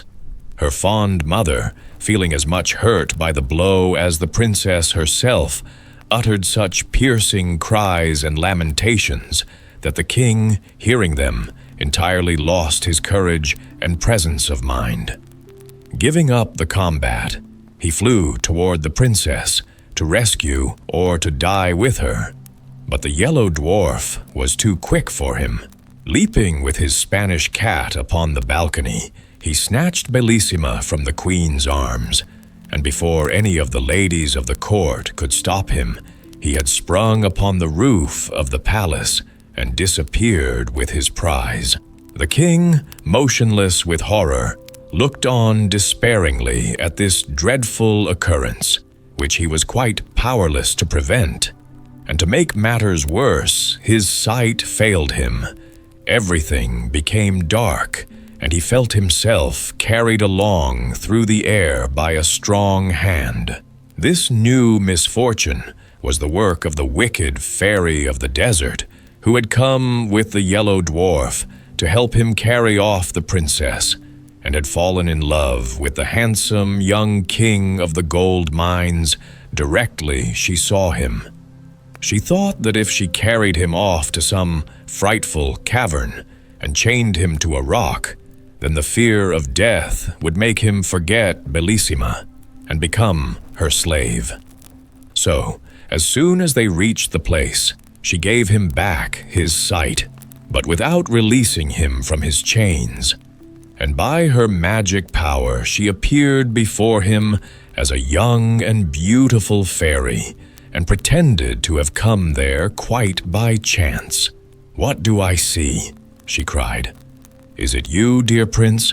What misfortune has brought you to this dismal place?"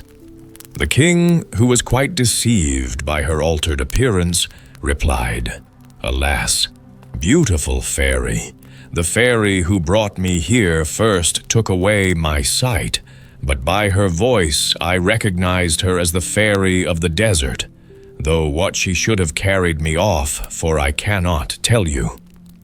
"Ah," cried the pretended fairy, "if you have fallen into her hands, you won't get away until you have married her. She has carried off more than one prince like this, and she will certainly have anything she takes a fancy to." While she was thus pretending to be sorry for the king, he suddenly noticed her feet, which were like those of a griffin, and knew in a moment that this must be the fairy of the desert, for her feet were the one thing she could not change, however pretty she might make her face. Without seeming to have noticed anything, he said in a confidential way, "Not that I have any dislike to the fairy of the desert, but I really cannot endure the way in which she protects the Yellow Dwarf and keeps me chained here like a criminal. It is true that I love a charming princess, but if the fairy should set me free, my gratitude would oblige me to love her only." "Do you really mean what you say, prince?" said the fairy, quite deceived. "Surely," replied the prince. "How could I deceive you? You see, it is so much more flattering to my vanity to be loved by a fairy than by a simple princess. But even if I am dying of love for her, I shall pretend to hate her until I am set free." The fairy of the desert, quite taken in by these words, resolved at once to transport the prince to a pleasanter place. So, making him mount her chariot, to which she had harnessed swans instead of the bats which generally drew it, away she flew with him. But imagine the distress of the prince when, from the giddy height at which they were rushing through the air, he saw his beloved princess in a castle built of polished steel, the walls of which reflected the sun's rays so hotly that no one could approach it without being burnt to a cinder. Bellissima was sitting in a little thicket by a brook, leaning her head upon her hand and weeping bitterly. But just as they passed, she looked up and saw the king and the fairy of the desert. Now, the fairy was so clever that she could not only seem beautiful to the king, but even the poor princess thought her the most lovely being she had ever seen. "What?" she cried. "Was I not unhappy enough in this lonely castle to which that frightful yellow dwarf brought me? Must I also be made to know that the king of the gold mines ceased to love me as soon as he lost sight of me? But who can my rival be, whose fatal beauty is greater than mine?" While she was saying this, the king, who really loved her as much as ever, was feeling terribly sad at being so rapidly torn away from his beloved princess. But he knew too well how powerful the fairy was to have any hope of escaping from her, except by great patience and cunning. The fairy of the desert had also seen Bellissima, and she tried to read in the king's eyes the effect that this unexpected sight had had upon him. "No one can tell you what you wish to know better than I can," said he. "This chance meeting with an unhappy princess for whom I once had a passing fancy, before I was lucky enough to meet you, has affected me a little, I admit. But you are so much more to me than she is that I would rather die than leave you." "Ah, Prince," she said, "can I believe that you really love me so much?" "Time will show, madam," replied the king. "But if you wish to convince me that you have some regard for me, do not, I beg of you, refuse to aid Bellissima." "Do you know what you are asking?" said the fairy of the desert, frowning and looking at him suspiciously. "Do you want me to employ my art against the Yellow Dwarf, who is my best friend, and take away from him a proud princess whom I can but look upon as my rival?" The king sighed, but made no answer. Indeed, what was there to be said to such a clear-sighted person? At last they reached a vast meadow, gay with all sorts of flowers. A deep river surrounded it, and many little brooks murmured softly under the shady trees, where it was always cool and fresh. A little way off stood a splendid palace, the walls of which were of transparent emeralds. As soon as the swans which drew the fairy's chariot had alighted under a porch, which was paved with diamonds and had arches of rubies, they were greeted on all sides by thousands of beautiful beings who came to meet them joyfully, singing these words: "When love within a heart would reign, useless to strive against him 'tis. The proud but feel a sharper pain, and make a greater triumph his." The fairy of the desert was delighted to hear them sing of her triumphs. She led the king into the most splendid room that can be imagined, and left him alone for a little while, just that he might not feel that he was a prisoner. But he felt sure that she had not really gone quite away, but was watching him from some hiding place. So, walking up to a great mirror, he said to it, "Trusty counselor, let me see what I can do to make myself agreeable to the charming fairy of the desert, for I can think of nothing but how to please her." And he at once set to work to curl his hair, and seeing upon a table a grander coat than his own, he put it on carefully. The fairy came back so delighted that she could not conceal her joy. "I am quite aware of the trouble you have taken to please me," said she, "and I must tell you that you have succeeded perfectly already. You see, it is not difficult to do if you really care for me." The king, who had his own reasons for wishing to keep the old fairy in a good humor, did not spare pretty speeches, and after a time he was allowed to walk by himself upon the seashore. The fairy of the desert had by her enchantments raised such a terrible storm that the boldest pilot would not venture out in it, so she was not afraid of her prisoners being able to escape. And he found it some relief to think sadly over his terrible situation without being interrupted by his cruel captor. Presently, after walking wildly up and down, he wrote these verses upon the sand with his stick. At last may I upon this shore lighten my sorrow with soft tears. Alas, alas, I see no more my love, who yet my sadness cheers. And thou, O raging, stormy sea, stirred by wild winds, from depth to height, thou hold'st my loved one far from me, and I am captive to thy might. My heart is still more wild than thine, for fate is cruel unto me. Why must I thus in exile pine? Why is my princess snatched from me? O lovely nymphs, from ocean caves, who know how sweet true love may be, come up and calm the furious waves, and set a desperate lover free. While he was still writing, he heard a voice which attracted his attention in spite of himself. Seeing that the waves were rolling in higher than ever, he looked all round, and presently saw a lovely lady floating gently toward him upon the crest of a huge billow, her long hair spread all about her. In one hand she held a mirror, and in the other a comb, and instead of feet, she had a beautiful tail like a fish with which she swam. The king was struck dumb with astonishment at this unexpected sight. But as soon as she came within speaking distance, she said to him, I know how sad you are at losing your princess and being kept a prisoner by the fairy of the desert. If you like, I will help you to escape from this fatal place, where you may otherwise have to drag on a weary existence for 30 years or more. The king of the gold mines hardly knew what answer to make to this proposal.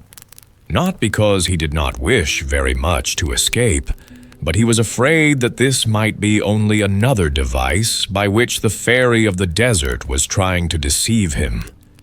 As he hesitated, the mermaid, who guessed his thoughts, said to him, You may trust me. I am not trying to entrap you. I am so angry with the Yellow Dwarf and the fairy of the desert that I am not likely to wish to help them, especially since I constantly see your poor princess, whose beauty and goodness make me pity her so much. And I tell you that if you will have confidence in me, I will help you to escape. I trust you absolutely, cried the king, and I will do whatever you tell me. But if you have seen my princess, I beg of you to tell me how she is and what is happening to her. We must not waste time in talking, said she. Come with me, and I will carry you to the castle of steel, and we will leave upon this shore a figure so like you that even the fairy herself will be deceived by it. So saying, she quickly collected a bundle of seaweed, and blowing it 3 times, she said, My friendly seaweeds, I order you to stay here stretched upon the sand until the fairy of the desert comes to take you away. And at once the seaweeds became like the king, who stood looking at them in great astonishment, for they were even dressed in a coat like his, but they lay there pale and still, as the king himself might have lain if one of the great waves had overtaken him and thrown him senseless upon the shore. And then the mermaid caught up the king, and away they swam joyfully together. Now, said she, I have time to tell you about the princess. In spite of the blow which the fairy of the desert gave her, the Yellow Dwarf compelled her to mount behind him upon his terrible Spanish cat. But she soon fainted away with pain and terror, and did not recover till they were within the walls of his frightful castle of steel. Here she was received by the prettiest girls it was possible to find, who had been carried there by the Yellow Dwarf, who hastened to wait upon her and showed her every possible attention. She was laid upon a couch covered with cloth of gold, embroidered with pearls as big as nuts. "Ah," interrupted the king of the gold mines, "if Bellissima forgets me and consents to marry him, I shall break my heart." "You need not be afraid of that," answered the mermaid. "The princess thinks of no one but you, and the frightful dwarf cannot persuade her to look at him." "Pray go on with your story," said the king. "What more is there to tell you?" replied the mermaid. "Bellissima was sitting in the wood when you passed, and saw you with the fairy of the desert, who was so cleverly disguised that the princess took her to be prettier than herself. You may imagine her despair, for she thought that you had fallen in love with her. 'She believes that I love her,' cried the king. 'What a fatal mistake! What is to be done to undeceive her?' 'You know best,' answered the mermaid, smiling kindly at him. 'When people are as much in love with one another as you two are, they don't need advice from anyone else.' As she spoke, they reached the castle of steel, the side next the sea being the only one which the Yellow Dwarf had left unprotected by the dreadful burning walls. "I know quite well," said the mermaid, "that the princess is sitting by the brookside, just where you saw her as you passed. But as you will have many enemies to fight with before you can reach her, take this sword. Armed with it, you may dare any danger and overcome the greatest difficulties. Only beware of one thing, that is, never to let it fall from your hand. Farewell. Now I will wait by that rock, and if you need my help in carrying off your beloved princess, I will not fail you. For the queen, her mother, is my best friend, and it was for her sake that I went to rescue you." So saying, she gave to the king a sword made from a single diamond, which was more brilliant than the sun. He could not find words to express his gratitude, but he begged her to believe that he fully appreciated the importance of her gift, and would never forget her help and kindness. We must now go back to the fairy of the desert. When she found that the king did not return, she hastened out to look for him and reached the shore with 100 of the ladies of her train, loaded with splendid presents for him. Some carried baskets full of diamonds, others golden cups of wonderful workmanship, and amber, coral, and pearls. Others again balanced upon their heads bales of the richest and most beautiful stuffs, while the rest brought fruit and flowers, and even birds. But what was the horror of the fairy, who followed this gay troop, when she saw, stretched upon the sands, the image of the king which the mermaid had made with the seaweeds. Struck with astonishment and sorrow, she uttered a terrible cry, and threw herself down beside the pretended king, weeping and howling, and calling upon her 11 sisters, who were also fairies, and who came to her assistance. But they were all taken in by the image of the king, for, clever as they were, the mermaid was still cleverer, and all they could do was to help the fairy of the desert to make a wonderful monument over what they thought was the grave of the king of the gold mines. But while they were collecting jasper and porphyry, agate and marble, gold and bronze, statues and devices to immortalize the king's memory, he was thanking the good mermaid and begging her still to help him, which she graciously promised to do as she disappeared. And then he set out for the castle of steel. He walked fast, looking anxiously round him, and longing once more to see his darling Bellissima. But he had not gone far before he was surrounded by 4 terrible sphinxes, who would very soon have torn him to pieces with their sharp talons, if it had not been for the mermaid's diamond sword. For no sooner had he flashed it before their eyes than down they fell at his feet quite helpless, and he killed them with one blow. But he had hardly turned to continue his search when he met 6 dragons covered with scales that were harder than iron. Frightful as this encounter was, the king's courage was unshaken, and by the aid of his wonderful sword, he cut them in pieces one after the other. Now he hoped his difficulties were over, but at the next turning, he was met by one which he did not know how to overcome. 24 pretty and graceful nymphs advanced toward him, holding garlands of flowers, with which they barred the way. "Where are you going, Prince?" they said. "It is our duty to guard this place, and if we let you pass, great misfortunes will happen to you and to us. We beg you not to insist upon going on. Do you want to kill 24 girls who have never displeased you in any way?" The king did not know what to do or to say. It went against all his ideas as a knight to do anything a lady begged him not to do.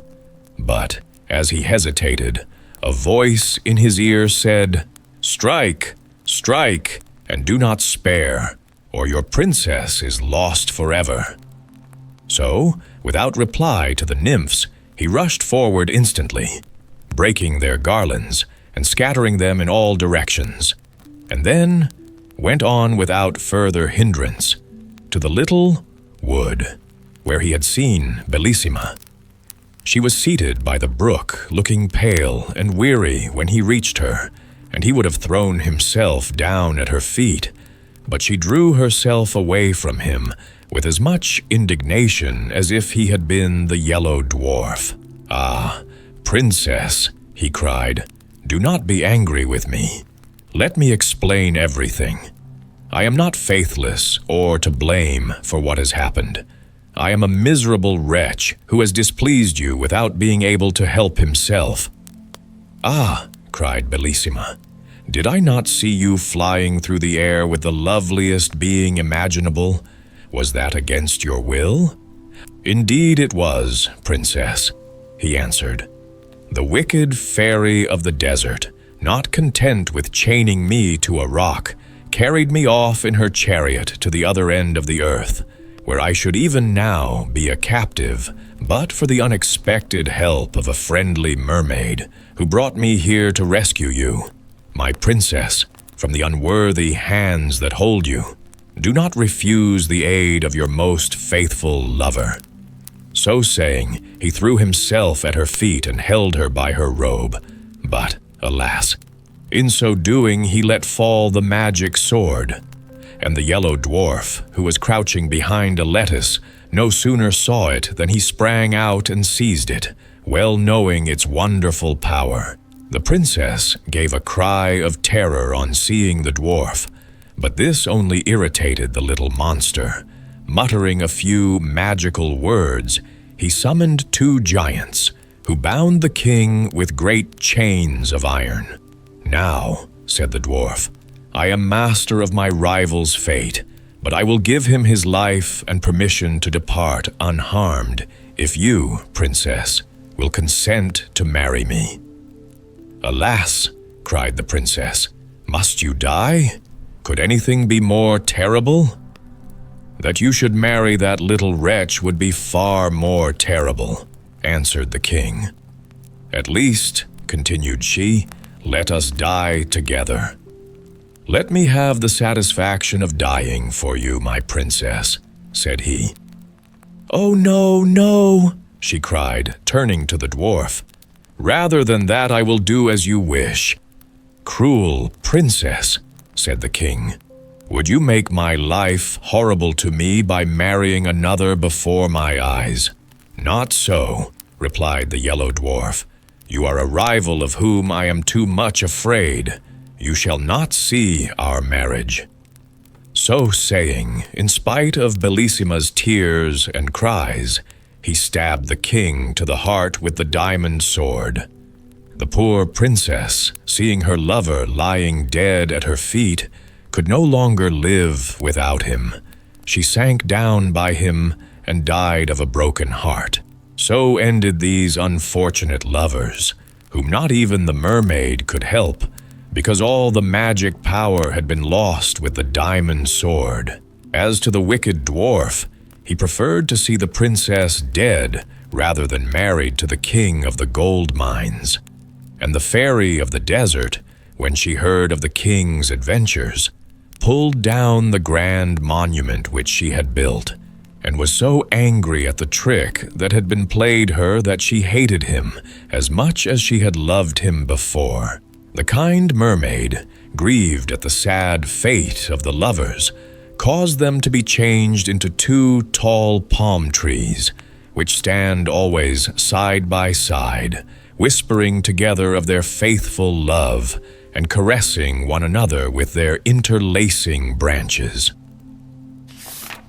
Little Red Riding Hood. Once upon a time there lived in a certain village a little country girl, the prettiest creature was ever seen. Her mother was excessively fond of her, and her grandmother doted on her still more. This good woman had made for her a little Red Riding Hood, which became the girl so extremely well that everybody called her Little Red Riding Hood. One day her mother, having made some custards, said to her, "Go, my dear, and see how thy grandmamma does, for I hear she has been very ill. Carry her a custard and this little pot of butter." Little Red Riding Hood set out immediately to go to her grandmother, who lived in another village. As she was going through the wood, she met with Gaffer Wolf, who had a very great mind to eat her up, but he dared not because of some faggot makers hard by in the forest. He asked her whither she was going. The poor child, who did not know that it was dangerous to stay and hear a wolf talk, said to him, "I am going to see my grandmamma and carry her a custard and a little pot of butter from my mamma." "Does she live far off?" said the wolf. "Oh, aye," answered Little Red Riding Hood. "It is beyond that mill you see there, at the first house in the village." "Well," said the wolf, "and I'll go and see her too. I'll go this way and you go that, and we shall see who will be there soonest." The wolf began to run as fast as he could, taking the nearest way, and the little girl went by that farthest about, diverting herself in gathering nuts, running after butterflies, and making nosegays of such little flowers as she met with. The wolf was not long before he got to the old woman's house. He knocked at the door. Tap, tap. "Who's there?" "Your grandchild, Little Red Riding Hood," replied the wolf, counterfeiting her voice, "who has brought you a custard and a little pot of butter, sent you by Mamma." The good grandmother, who was in bed because she was somewhat ill, cried out, "Pull the bobbin and the latch will go up." The wolf pulled the bobbin and the door opened, and then, presently he fell upon the good woman and ate her up in a moment, for it was above 3 days that he had not touched a bit. He then shut the door and went into the grandmother's bed, expecting Little Red Riding Hood, who came some time afterward and knocked at the door. Tap, tap. "Who's there?" Little Red Riding Hood, hearing the big voice of the wolf, was at first afraid, but believing her grandmother had got a cold and was hoarse, answered, "'Tis your grandchild, Little Red Riding Hood, who has brought you a custard and a little pot of butter Mamma sends you." The wolf cried out to her, softening his voice as much as he could, Pull the bobbin and the latch will go up. Little Red Riding Hood pulled the bobbin and the door opened. The wolf, seeing her come in, said to her, hiding himself under the bedclothes, "Put the custard and the little pot of butter upon the stool, and come and lie down with me." "Grandmamma, what great arms you have got!" "That is the better to hug thee, my dear." "Grandmamma, what great legs you have got!" "That is to run the better, my child." "Grandmamma, what great ears you have got!" "That is to hear the better, my child." "Grandmamma, what great eyes you have got!" "It is to see the better, my child." "Grandmamma, what great teeth you have got!" "That is to eat thee up." And saying these words, this wicked wolf fell upon Little Red Riding Hood and ate her all up. The Sleeping Beauty in the Wood. There were formerly a king and a queen who were so sorry that they had no children, so sorry that it cannot be expressed. They went to all the waters in the world. Vows, pilgrimages, all ways were tried, and all to no purpose. At last, however, the queen had a daughter. There was a very fine christening, and the princess had for her godmothers all the fairies they could find in the whole kingdom. They found 7, that every one of them might give her a gift, as was the custom of fairies in those days. By this means the princess had all the perfections imaginable. After the ceremonies of the christening were over, all the company returned to the king's palace, where was prepared a great feast for the fairies. There was placed before every one of them a magnificent cover with a case of massive gold, wherein were a spoon, knife, and fork, all of pure gold, set with diamonds and rubies. But as they were all sitting down at table, they saw come into the hall a very old fairy, whom they had not invited, because it was above 50 years since she had been out of a certain tower, and she was believed to be either dead or enchanted. The king ordered her a cover, but could not furnish her with a case of gold as the others, because they had only 7 made for the 7 fairies. The old fairy fancied she was slighted, and muttered some threats between her teeth. One of the young fairies who sat by her overheard how she grumbled, and, judging that she might give the little princess some unlucky gift, went, as soon as they rose from table, and hid herself behind the hangings, that she might speak last, and repair, as much as she could, the evil which the old fairy might intend. In the meanwhile, all the fairies began to give their gifts to the princess. The youngest gave her for gift that she should be the most beautiful person in the world. The next, that she should have the wit of an angel. The third, that she should have a wonderful grace in everything she did. The fourth, that she should dance perfectly well. The fifth, that she should sing like a nightingale. And the sixth, that she should play all kinds of music to the utmost perfection. At this very instant the young fairy came out from behind the hangings and spake these words aloud.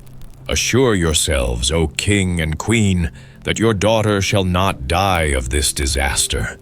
It is true, I have no power to undo entirely what my elder has done. The princess shall indeed pierce her hand with a spindle, but instead of dying, she shall only fall into a profound sleep, which shall last 100 years, at the expiration of which a king's son shall come and awake her." The king, to avoid the misfortune foretold by the old fairy, caused immediately proclamation to be made, whereby everybody was forbidden on pain of death to spin with a distaff and spindle, or to have so much as any spindle in their houses. About 15 or 16 years after, the king and queen being gone to one of their houses of pleasure, The young princess happened one day to divert herself in running up and down the palace. When going up from one apartment to another, she came into a little room on the top of the tower, where a good old woman, alone, was spinning with her spindle. This good woman had never heard of the king's proclamation against spindles. "What are you doing there, goody?" said the princess. "I am spinning, my pretty child," said the old woman, who did not know who she was. "Ha," said the princess, "this is very pretty. How do you do it? Give it to me that I may see if I can do so." She had no sooner taken it into her hand than, whether being very hasty at it, somewhat unhandy, or that the decree of the fairy had so ordained it, it ran into her hand, and she fell down in a swoon. The good old woman, not knowing very well what to do in this affair, cried out for help. People came in from every quarter in great numbers. They threw water upon the princess's face, unlaced her, struck her on the palms of her hands, and rubbed her temples with Hungary water. But nothing would bring her to herself.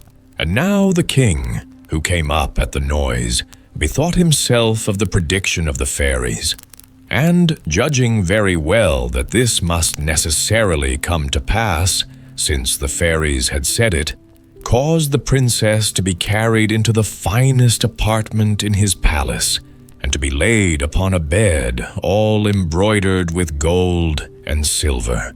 One would have taken her for a little angel.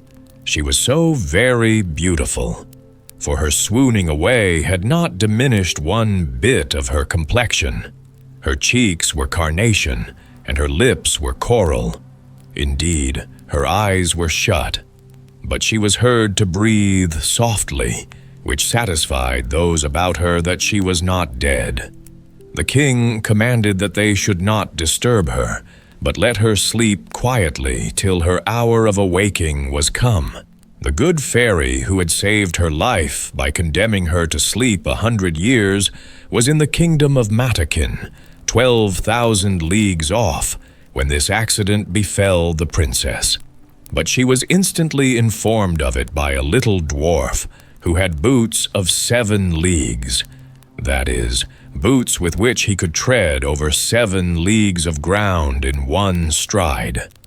The fairy came away immediately, and she arrived about an hour after in a fiery chariot drawn by dragons. The king handed her out of the chariot, and she approved everything he had done. But as she had very great foresight, she thought when the princess should awake, she might not know what to do with herself, being all alone in this old palace. And this was what she did. She touched with her wand everything in the palace, except the king and queen, governesses, maids of honor, ladies of the bedchamber, gentlemen, officers, stewards, cooks, undercooks, scullions, guards, with their beefeaters, pages, footmen. She likewise touched all the horses which were in the stables, pads as well as others, the great dogs in the outward court, and pretty little Mopsy, too, the princess's little spaniel, which lay by her on the bed. Immediately upon her touching them, they all fell asleep, that they might not awake before their mistress, and that they might be ready to wait upon her when she wanted them. The very spits at the fire, as full as they could hold of partridges and pheasants, did fall asleep also. All this was done in a moment. Fairies are not long in doing their business, and now the king and the queen, having kissed their dear child without waking her, went out of the palace and put forth a proclamation that nobody should dare to come near it.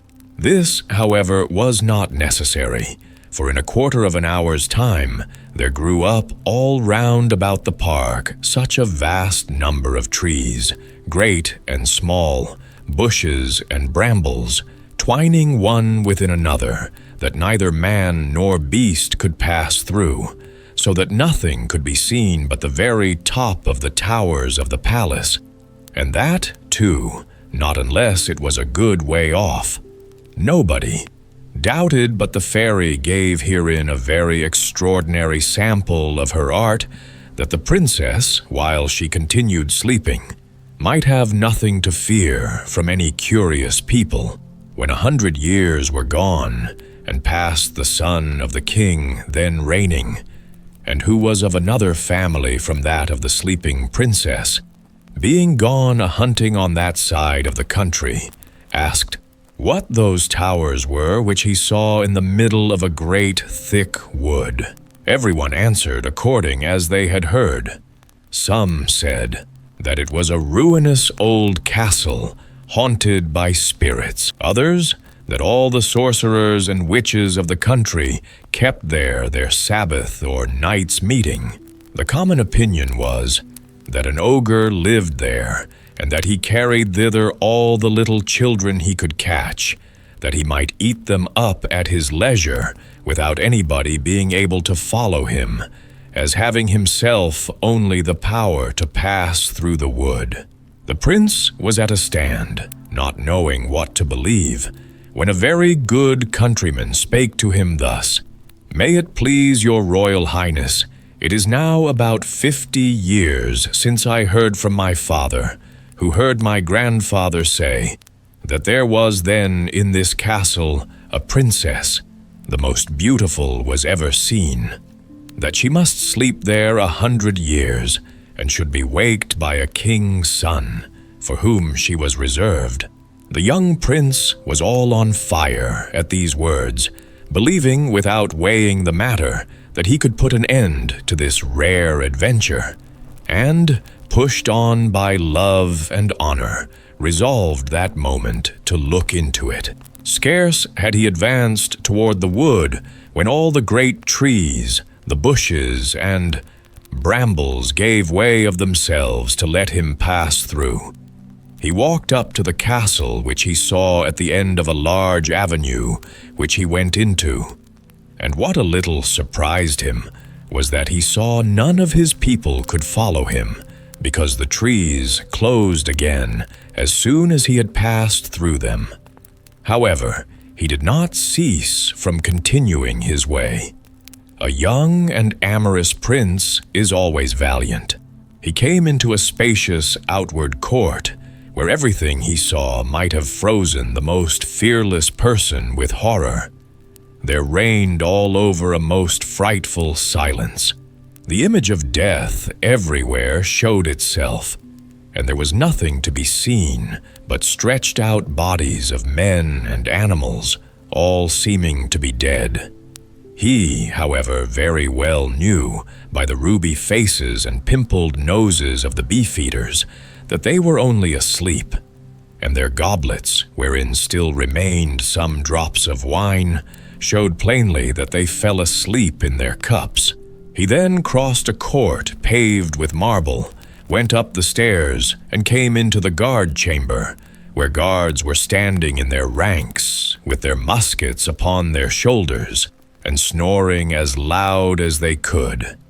After that he went through several rooms full of gentlemen and ladies, all asleep, some standing, others sitting. At last he came into a chamber all gilded with gold, where he saw upon a bed, the curtains of which were all open, the finest sight was ever beheld. A princess, who appeared to be about 15 or 16 years of age, and whose bright and, in a manner, resplendent beauty had somewhat in it divine. He approached with trembling and admiration, and fell down before her upon his knees. And now, as the enchantment was at an end, the princess awaked, and looking on him with eyes more tender than the first view might seem to admit of, "Is it you, my prince?" said she to him. "You have waited a long while."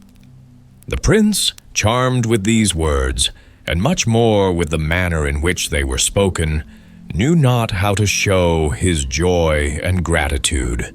He assured her that he loved her better than he did himself, Their discourse was not well connected.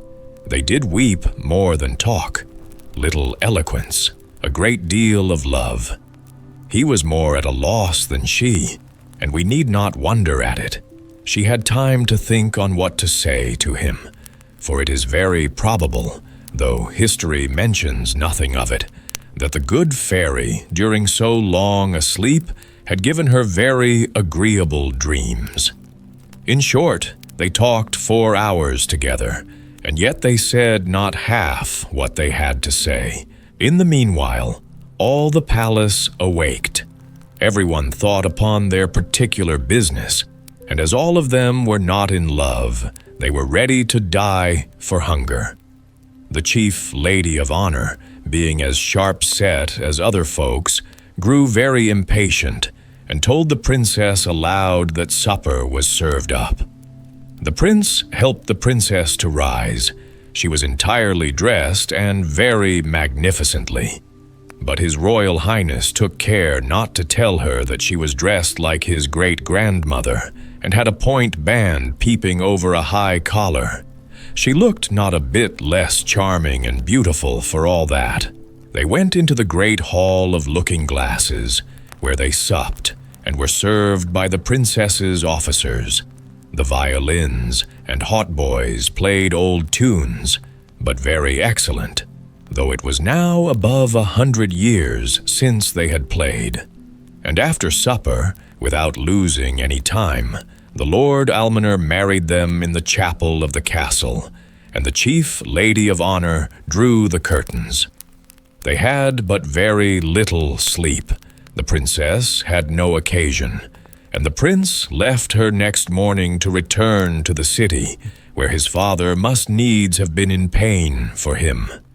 The prince told him that he lost his way in the forest as he was hunting, and that he had lain in the cottage of a charcoal burner, who gave him cheese and brown bread. The king, his father, who was a good man, believed him, but his mother could not be persuaded it was true. And seeing that he went almost every day a-hunting, and that he always had some excuse ready for so doing, though he had lain out 3 or 4 nights together, she began to suspect that he was married.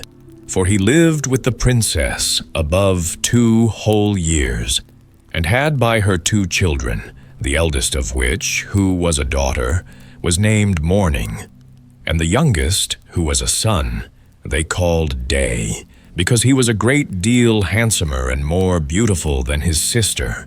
The queen spoke several times to her son, to inform herself after what manner he did pass his time, and that in this he ought in duty to satisfy her. But he never dared to trust her with his secret. He feared her, though he loved her, for she was of the race of the ogres, and the king would never have married her had it not been for her vast riches. It was even whispered about the court that she had ogreish inclinations, and that whenever she saw little children passing by, she had all the difficulty in the world to avoid falling upon them. And so the prince would never tell her one word. But when the king was dead, which happened about 2 years afterward, and he saw himself lord and master, he openly declared his marriage, and he went in great ceremony to conduct his queen to the palace. They made a magnificent entry into the capital city, she riding between her 2 children. Soon after, the king went to make war with the Emperor Contalabut, his neighbor. He left the government of the kingdom to the queen, his mother, and earnestly recommended to her care his wife and children. He was obliged to continue his expedition all the summer, and as soon as he departed, the queen mother sent her daughter-in-law to a country house among the woods, that she might with the more ease gratify her horrible longing. Some few days afterward she went thither herself, and said to her clerk of the kitchen, "I have a mind to eat little Morning for my dinner tomorrow." "Ah, madam," cried the clerk of the kitchen, "I will have it so. replied the queen, and this she spoke in the tone of an ogress who had a strong desire to eat fresh meat, and will eat her with a sauce, Robert. The poor man, knowing very well that he must not play tricks with ogresses, took his great knife and went up into little Morning's chamber. She was then 4 years old, and came up to him jumping and laughing to take him about the neck and ask him for some sugar candy. Upon which he began to weep. The great knife fell out of his hand, and he went into the backyard and killed a little lamb, and dressed it with such good sauce that his mistress assured him that she had never eaten anything so good in her life. He had at the same time taken up little Morning and carried her to his wife, to conceal her in the lodging he had at the bottom of the courtyard. About 8 days afterward, the wicked queen said to the clerk of the kitchen, "I will sup on little day." He answered not a word, being resolved to cheat her as he had done before. He went to find out little day, and saw him with a little foil in his hand, with which he was fencing with a great monkey, the child being then only 3 years of age. He took him up in his arms and carried him to his wife, that she might conceal him in her chamber along with his sister, and in the room of little day cooked up a young kid, very tender, which the ogress found to be wonderfully good. This was hitherto almighty well, but one evening this wicked queen said to her clerk of the kitchen, "I will eat the queen with the same sauce I had with her children." It was now that the poor clerk of the kitchen despaired of being able to deceive her. The young queen was turned of 20, not reckoning the 100 years she had been asleep, and how to find in the yard a beast so firm was what puzzled him. He took then a resolution, that he might save his own life, to cut the queen's throat. And going up into her chamber, with intent to do it at once, he put himself into as great fury as he could possibly, and came into the young queen's room, with his dagger in his hand. He would not, however, surprise her, but told her, with a great deal of respect, the orders he had received from the queen mother. Do it, said she, stretching out her neck. Execute your orders, and then I shall go and see my children, my poor children, whom I so much and so tenderly loved. For she thought them dead, ever since they had been taken away without her knowledge. No, no, madam, cried the poor clerk of the kitchen, all in tears. You shall not die, and yet you shall see your children again. But then you must go home with me to my lodgings, where I have concealed them, and I shall deceive the queen once more by giving her in your stead a young hind. Upon this he forthwith conducted her to his chamber, where, leaving her to embrace her children and cry along with them, he went and dressed a young hind, which the queen had for her supper, and devoured it with the same appetite as if it had been the young queen.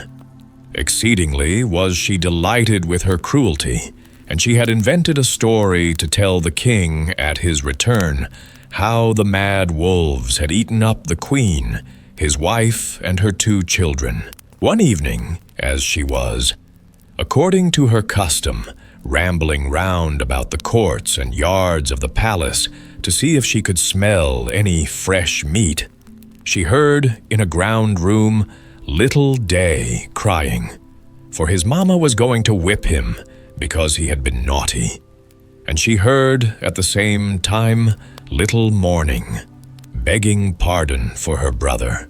The ogress presently knew the voice of the queen and her children, and being quite mad that she had been thus deceived, she commanded next morning, by break of day, with a most horrible voice, which made everybody tremble, that they should bring into the middle of the great court a large tub, which she caused to be filled with toads, vipers, snakes, and all sorts of serpents, in order to have thrown into it the queen and her children, the clerk of the kitchen, his wife and maid. All whom she had given orders should be brought thither with their hands tied behind them.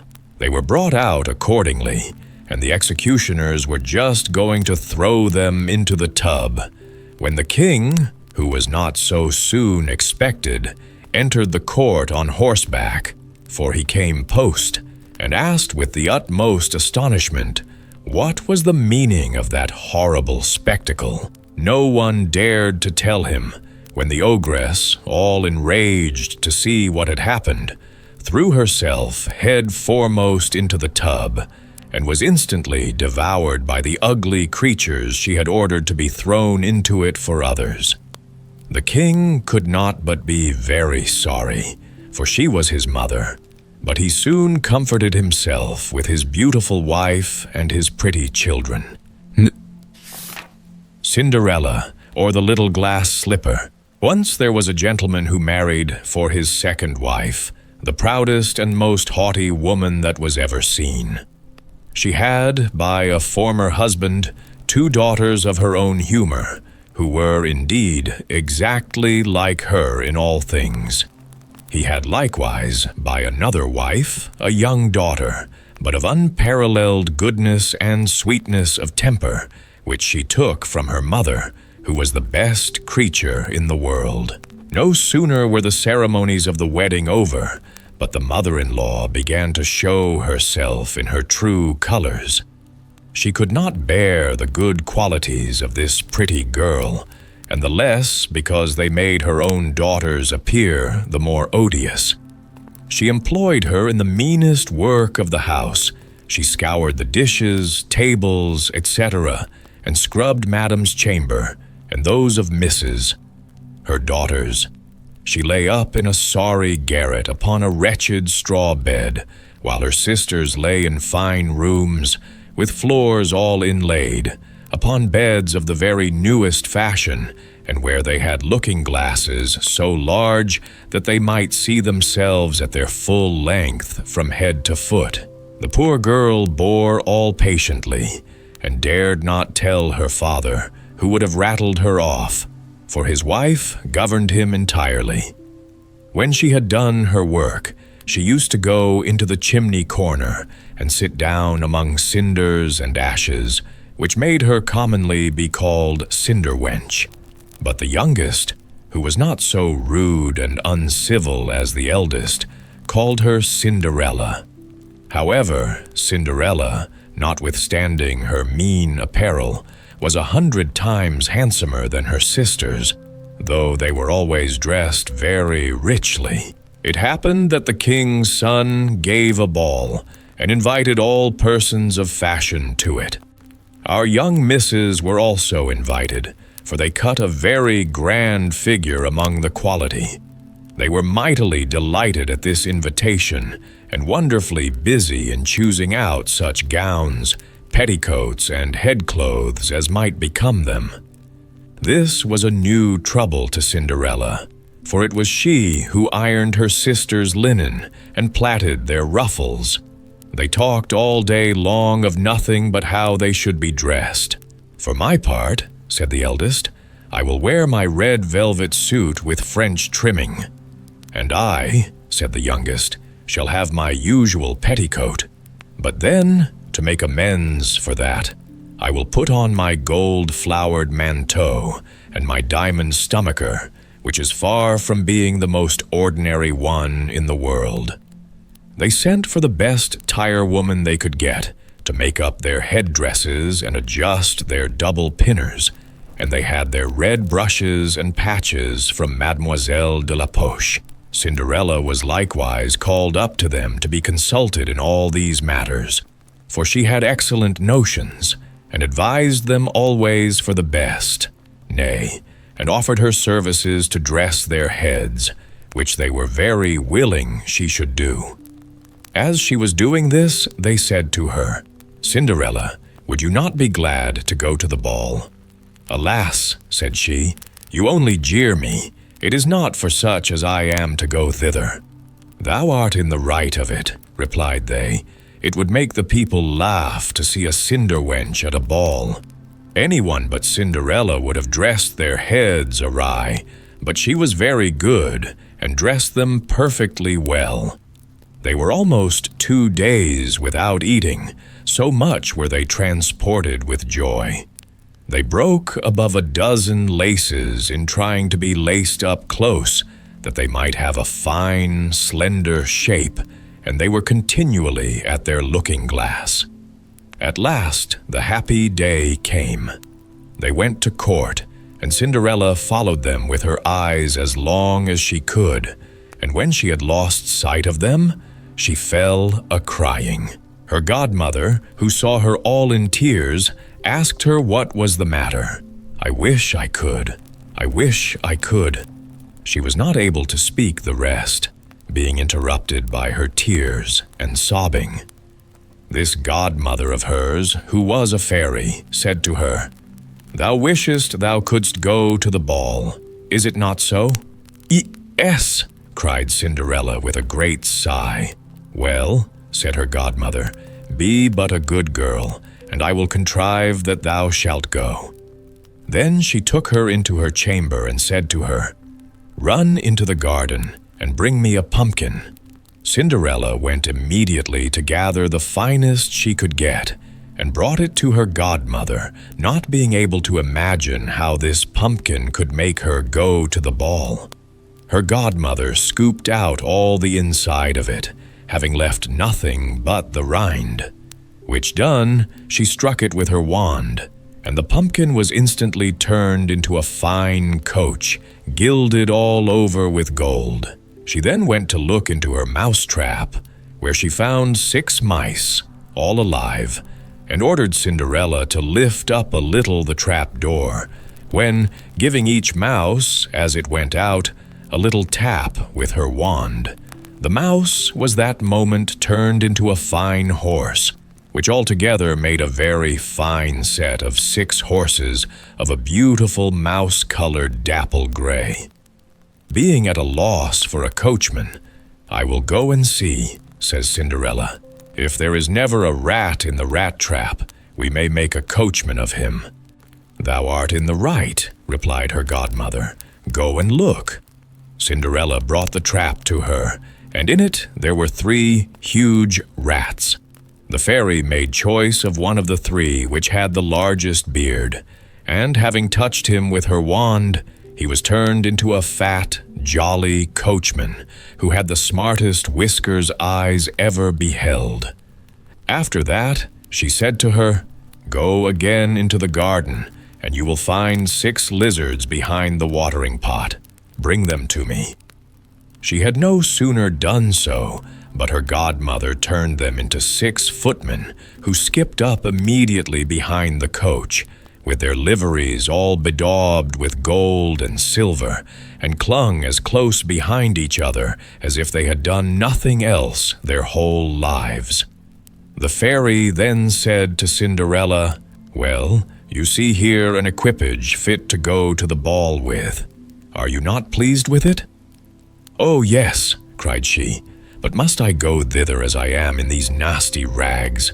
Her godmother only just touched her with her wand, and at the same instant her clothes were turned into cloth of gold and silver, all beset with jewels. This done, she gave her a pair of glass slippers, the prettiest in the whole world.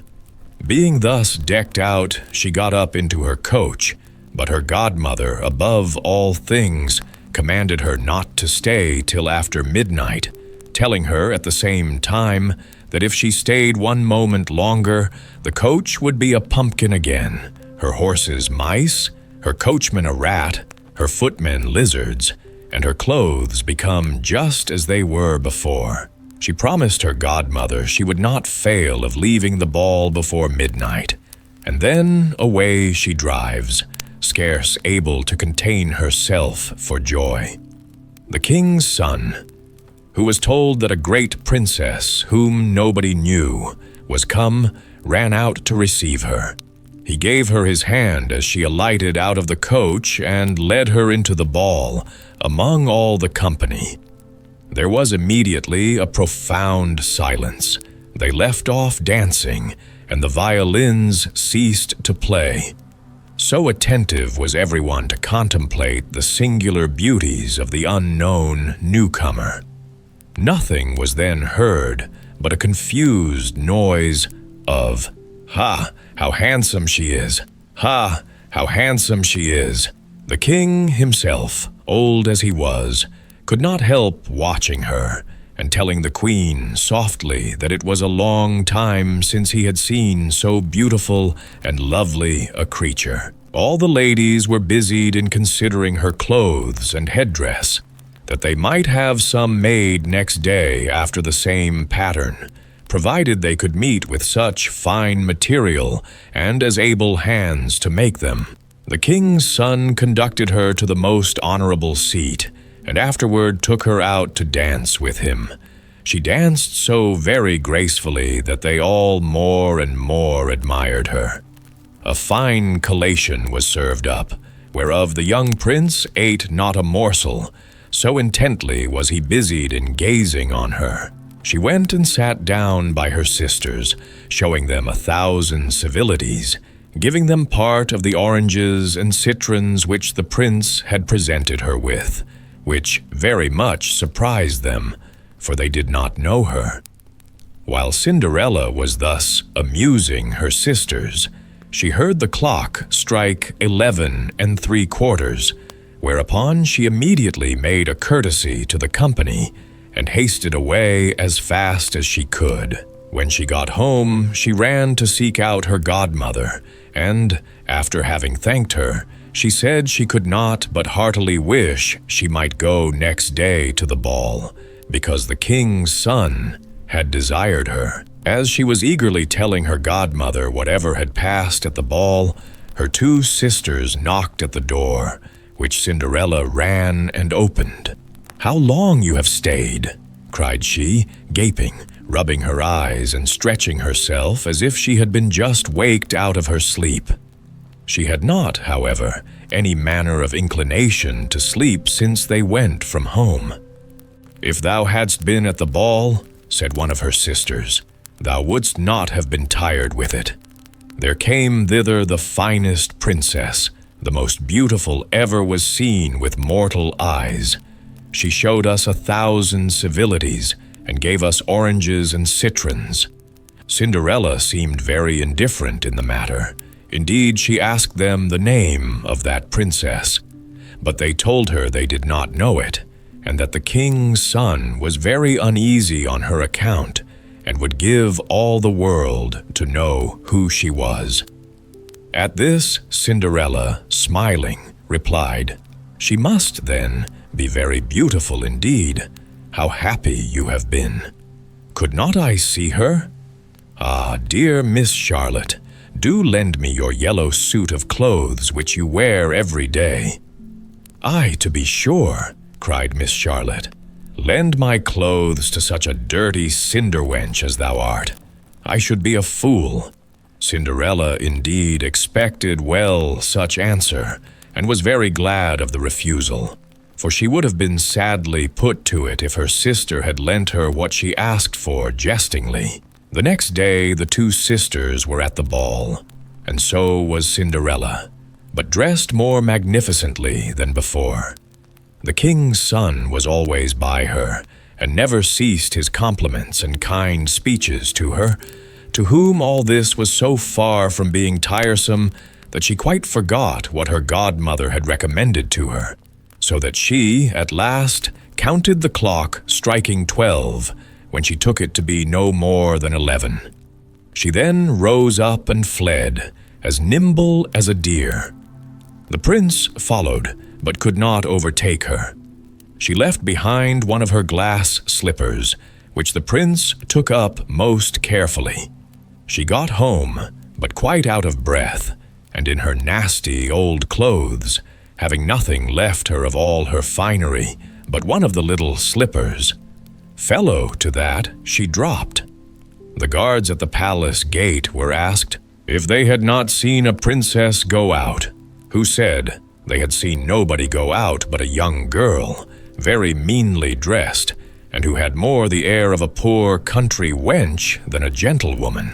When the two sisters returned from the ball, Cinderella asked them if they had been well diverted, and if the fine lady had been there. They told her yes, but that she hurried away immediately when it struck 12, and with so much haste that she dropped one of her little glass slippers, the prettiest in the world, which the king's son had taken up, that he had done nothing but look at her all the time at the ball, and that most certainly he was very much in love with the beautiful person who owned the glass slipper. What they said was very true. For a few days after the king's son caused it to be proclaimed, by sound of trumpet, that he would marry her whose foot the slipper would just fit. They whom he employed began to try it upon the princesses, then the duchesses, and all the court, but in vain. It was brought to the two sisters, who did all they possibly could to thrust their foot into the slipper, but they could not effect it. Cinderella, who saw all this, and knew her slipper, said to them, laughing, "Let me see if it will not fit me." Her sisters burst out a-laughing and began to banter her. The gentleman who was sent to try the slipper looked earnestly at Cinderella, and finding her very handsome, said it was but just that she should try, and that he had orders to let everyone make trial. He obliged Cinderella to sit down, and putting the slipper to her foot, he found it went on very easily, and fitted her as if it had been made of wax. The astonishment her two sisters were in was excessively great, but still abundantly greater, when Cinderella pulled out of her pocket the other slipper and put it on her foot. Thereupon in came her godmother, who, having touched with her wand Cinderella's clothes, made them richer and more magnificent than any of those she had before. And now her two sisters found her to be that fine, beautiful lady whom they had seen at the ball. They threw themselves at her feet to beg pardon for all the ill treatment they had made her undergo. Cinderella took them up, and, as she embraced them, cried that she forgave them with all her heart and desired them always to love her. She was conducted to the young prince, dressed as she was. He thought her more charming than ever, and a few days after married her. Cinderella, who was no less good than beautiful, gave her two sisters lodgings in the palace, and that very same day matched them with two great lords of the court. Aladdin and the Wonderful Lamp. There once lived a poor tailor who had a son called Aladdin, a careless, idle boy, who would do nothing but play ball all day long in the streets with little idle boys like himself. This so grieved the father that he died. Yet in spite of his mother's tears and prayers, Aladdin did not mend his ways.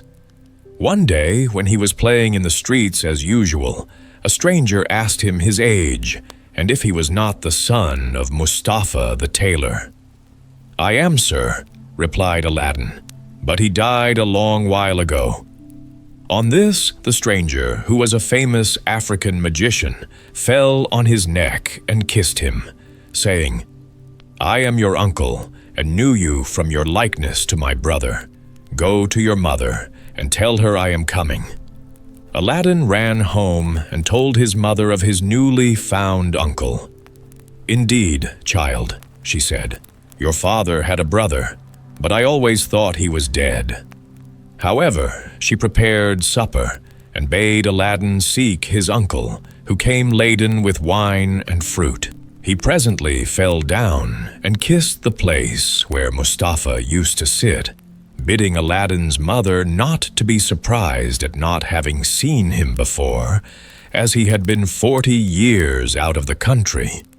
He then turned to Aladdin and asked him his trade, at which the boy hung his head, while his mother burst into tears. On learning that Aladdin was idle and would learn no trade, he offered to take a shop for him and stock it with merchandise. Next day, he bought Aladdin a fine suit of clothes and took him all over the city, showing him the sights, and brought him home at nightfall to his mother, who was overjoyed to see her son so fine. The next day, the magician led Aladdin into some beautiful gardens a long way outside the city gates. They sat down by a fountain, and the magician pulled a cake from his girdle, which he divided between them. They then journeyed onward till they almost reached the mountains. Aladdin was so tired that he begged to go back, but the magician beguiled him with pleasant stories and led him on in spite of himself. At last, they came to 2 mountains divided by a narrow valley. "We will go no farther," said the false uncle. "I will show you something wonderful. Only do you gather up sticks while I kindle a fire." When it was lit, the magician threw on it a powder he had about him, at the same time saying some magical words.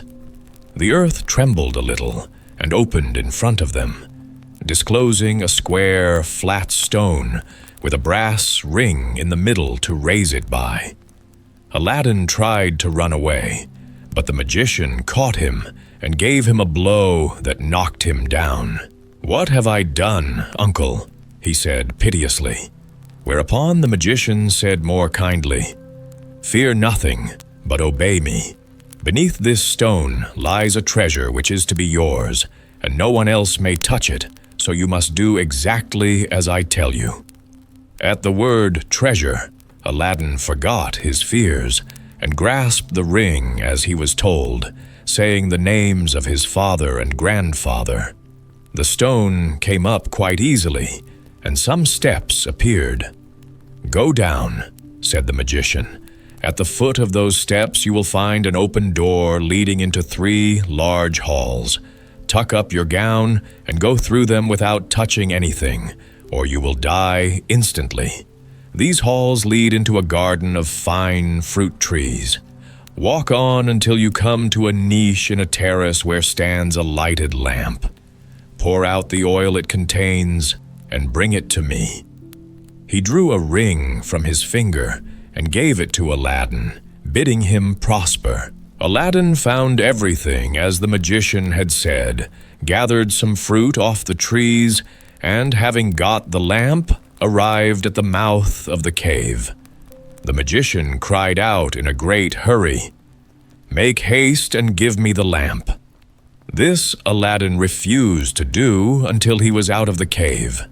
The magician flew into a terrible passion, and throwing some more powder onto the fire, he said something, and the stone rolled back into its place.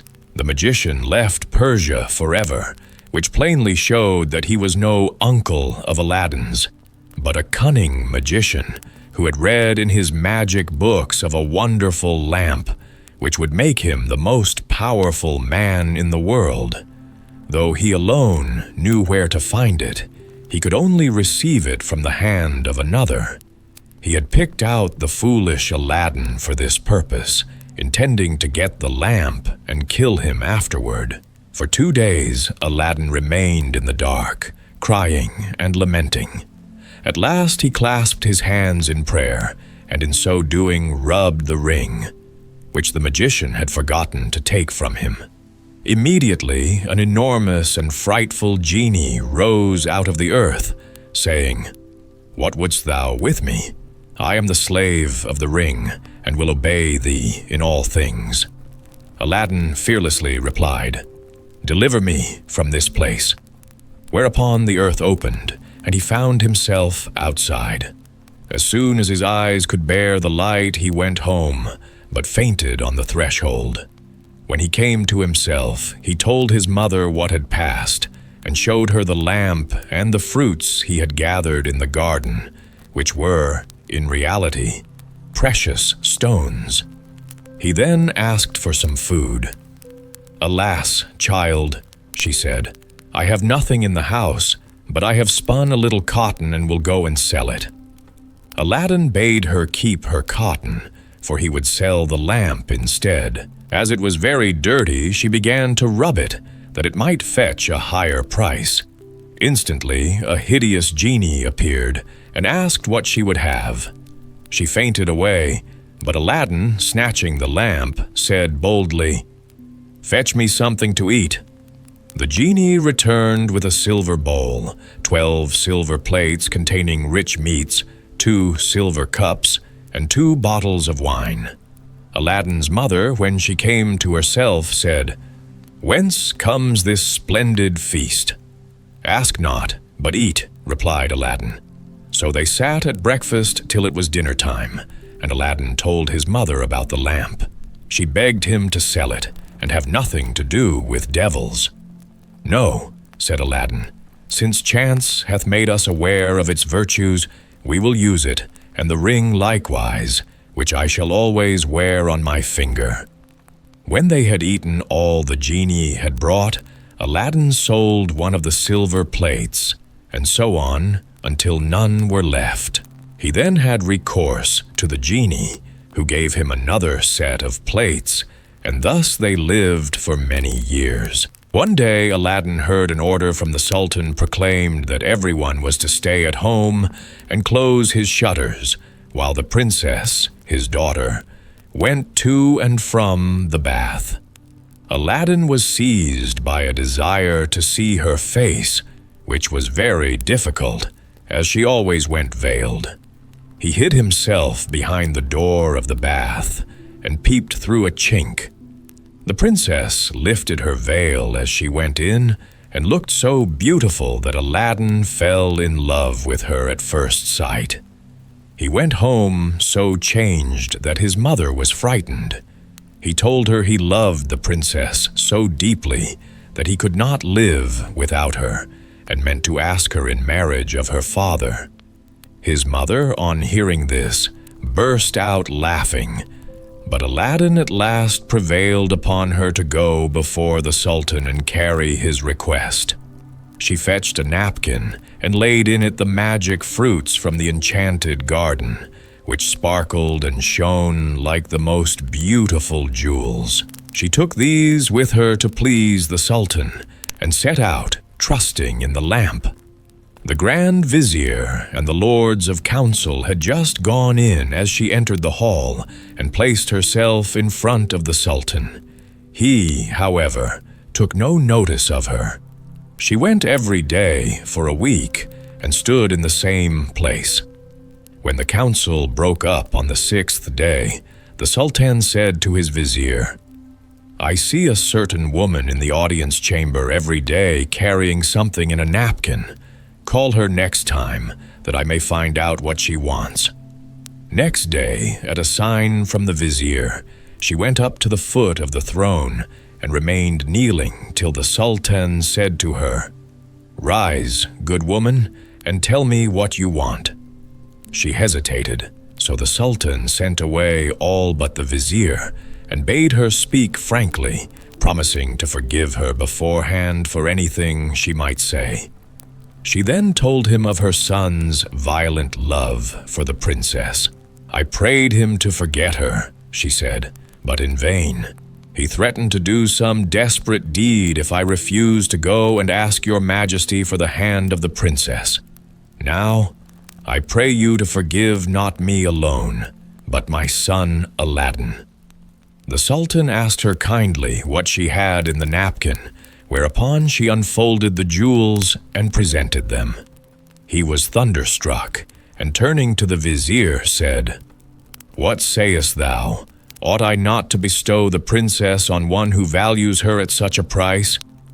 The vizier, who wanted her for his own son, begged the Sultan to withhold her for 3 months, in the course of which he hoped his son would contrive to make him a richer present. The Sultan granted this, and told Aladdin's mother that, though he consented to the marriage, she must not appear before him again for 3 months. Aladdin waited patiently for nearly 3 months, but after 2 had elapsed, his mother, going into the city to buy oil, found everyone rejoicing and asked what was going on. "Do you not know," was the answer, "that the son of the Grand Vizier is to marry the Sultan's daughter tonight?" Breathless, she ran and told Aladdin, who was overwhelmed at first, but presently bethought him of the lamp. He rubbed it, and the genie appeared, saying, "What is thy will?" Aladdin replied, "The Sultan, as thou knowest, has broken his promise to me, and the Vizier's son is to have the princess. My command is that tonight you bring hither the bride and bridegroom." "Master, I obey," said the genie. Aladdin then went to his chamber, where, sure enough, at midnight, the genie transported the bed containing the Vizier's son and the princess. "Take this new married man," he said, "and put him outside in the cold, and return at daybreak." Whereupon the genie took the Vizier's son out of bed, leaving Aladdin with the princess.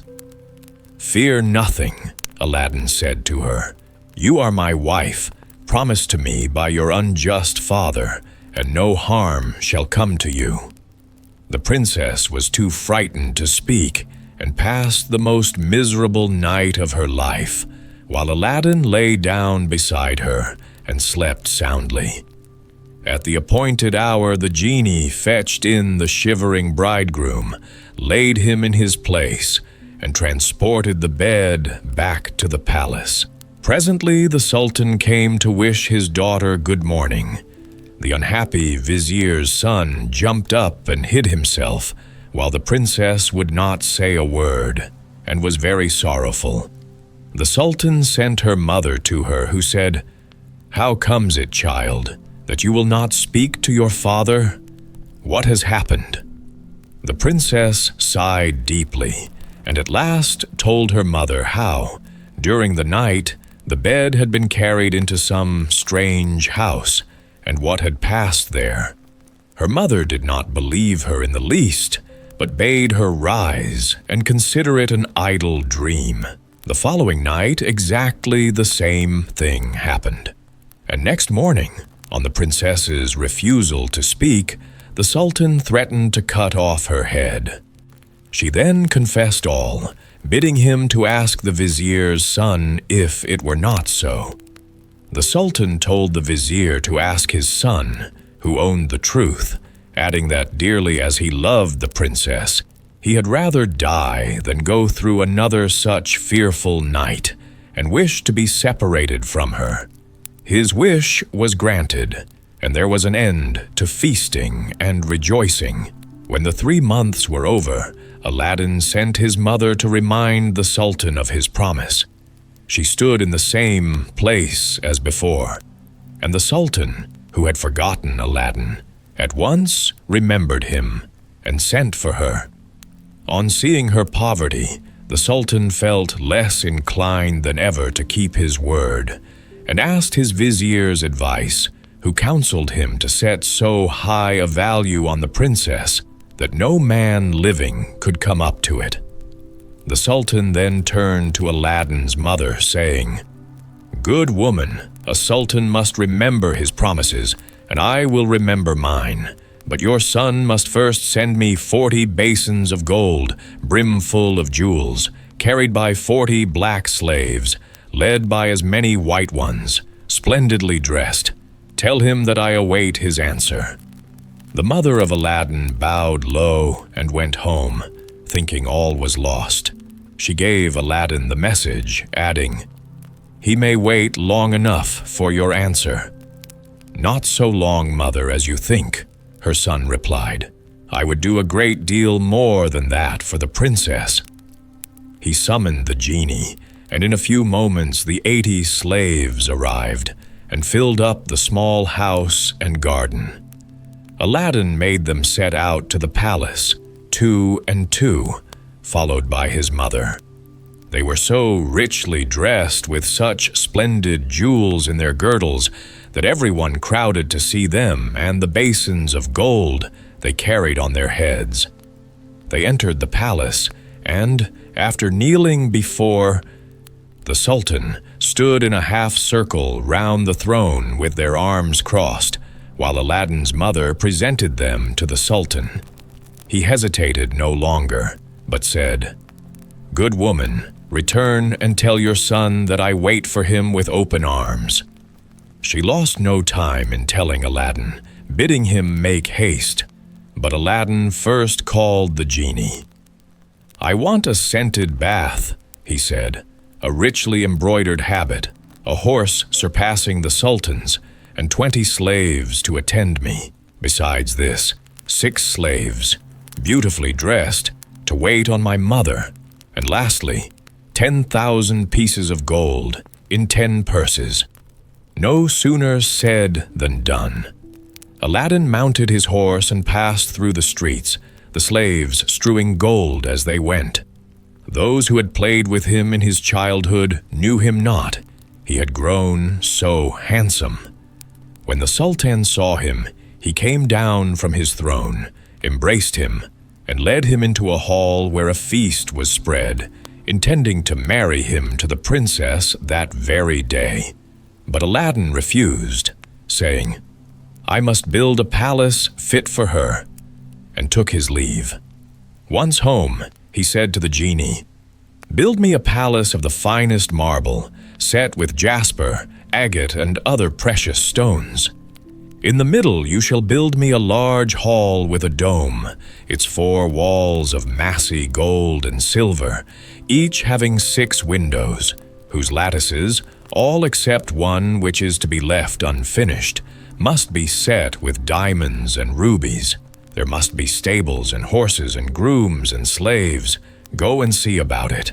The palace was finished by the next day, and the genie carried him there and showed him all his orders faithfully carried out, even to the laying of a velvet carpet from Aladdin's palace to the Sultan's. Aladdin's mother then dressed herself carefully and walked to the palace with her slaves, while he followed her on horseback. The Sultan sent musicians with trumpets and cymbals to meet them, so that the air resounded with music and cheers. She was taken to the princess, who saluted her and treated her with great honor. At night, the princess said goodbye to her father and set out on the carpet for Aladdin's palace, with his mother at her side and followed by the 100 slaves. She was charmed at the sight of Aladdin, who ran to receive her. "Princess," he said, "blame your beauty for my boldness if I have displeased you." She told him that having seen him, she willingly obeyed her father in this matter. After the wedding had taken place, Aladdin led her into the hall, where a feast was spread, and she supped with him, after which they danced till midnight. Next day, Aladdin invited the Sultan to see the palace. On entering the hall with the 24 windows, with their rubies, diamonds, and emeralds, he cried, "It is a world's wonder. There is only one thing that surprises me. Was it by accident that one window was left unfinished?" "No, sir, by design," returned Aladdin. "I wished your majesty to have the glory of finishing this palace." The Sultan was pleased and sent for the best jewelers in the city. He showed them the unfinished window and bade them fit it up like the others. "Sir," replied their spokesman, "we cannot find jewels enough." The Sultan had his own fetched, which they soon used, but to no purpose, for in a month's time the work was not half done. Aladdin, knowing that their task was vain, bade them undo their work and carry the jewels back, and the genie finished the window at his command. The Sultan was surprised to receive his jewels again, and visited Aladdin, who showed him the window finished. The Sultan embraced him, the envious vizier meanwhile hinting that it was the work of enchantment. Aladdin had won the hearts of the people by his gentle bearing. He was made captain of the Sultan's armies and won several battles for him, but remained modest and courteous as before, and lived thus in peace and content for several years. But far away in Africa, the magician remembered Aladdin, and by his magic arts discovered that Aladdin, instead of perishing miserably in the cave, had escaped and had married a princess, with whom he was living in great honor and wealth. He knew that the poor tailor's son could only have accomplished this by means of the lamp, and traveled night and day until he reached the capital of China, bent on Aladdin's ruin. As he passed through the town, he heard people talking everywhere about a marvelous palace. "Forgive my ignorance," he asked. "What is this palace you speak of?" "Have you not heard of Prince Aladdin's palace?" was the reply. "The greatest wonder of the world? I will direct you if you have a mind to see it." The magician thanked him who spoke, and having seen the palace, knew that it had been raised by the genie of the lamp, and became half mad with rage. He determined to get hold of the lamp and again plunge Aladdin into the deepest poverty. Unluckily, Aladdin had gone a-hunting for 8 days, which gave the magician plenty of time. He bought a dozen copper lamps, put them into a basket, and went to the palace, crying, "New lamps for old," followed by a jeering crowd. The princess, sitting in the hall of 24 windows, sent a slave to find out what the noise was about, who came back laughing, so that the princess scolded her. "Madam," replied the slave, "who can help laughing to see an old fool offering to exchange fine new lamps for old ones?" Another slave, hearing this, said, "There is an old one on the cornice there, which he can have." Now this was the magic lamp, which Aladdin had left there, as he could not take it out hunting with him. The princess, not knowing its value, laughingly bade the slave take it and make the exchange. She went and said to the magician, "Give me a new lamp for this." He snatched it and bade the slave take her choice amid the jeers of the crowd. Little he cared, but left off crying his lamps, and went out of the city gates to a lonely place, where he remained till nightfall, when he pulled out the lamp and rubbed it. The genie appeared, and at the magician's command carried him, together with the palace and the princess in it, to a lonely place in Africa. Next morning the Sultan looked out of the window toward Aladdin's palace and rubbed his eyes, for it was gone. He sent for the vizier and asked what had become of the palace. The vizier looked out too, and was lost in astonishment. He again put it down to enchantment, and this time the Sultan believed him, and sent 30 men on horseback to fetch Aladdin in chains. They met him riding home, bound him, and forced him to go with them on foot. The people, however, who loved him, followed, armed, to see that he came to no harm. He was carried before the Sultan, who ordered the executioner to cut off his head. The executioner made Aladdin kneel down, bandaged his eyes, and raised his scimitar to strike. At that instant, the vizier, who saw that the crowd had forced their way into the courtyard and were scaling the walls to rescue Aladdin, called to the executioner to stay his hand.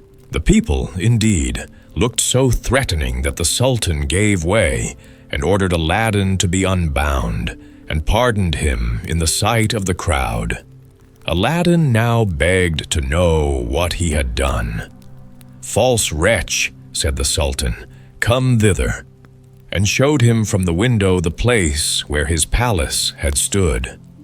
Aladdin was so amazed that he could not say a word. "Where is my palace and my daughter?" demanded the Sultan. "For the first I am not so deeply concerned, but my daughter I must have, and you must find her or lose your head." Aladdin begged for 40 days in which to find her, promising, if he failed, to return and suffer death at the Sultan's pleasure.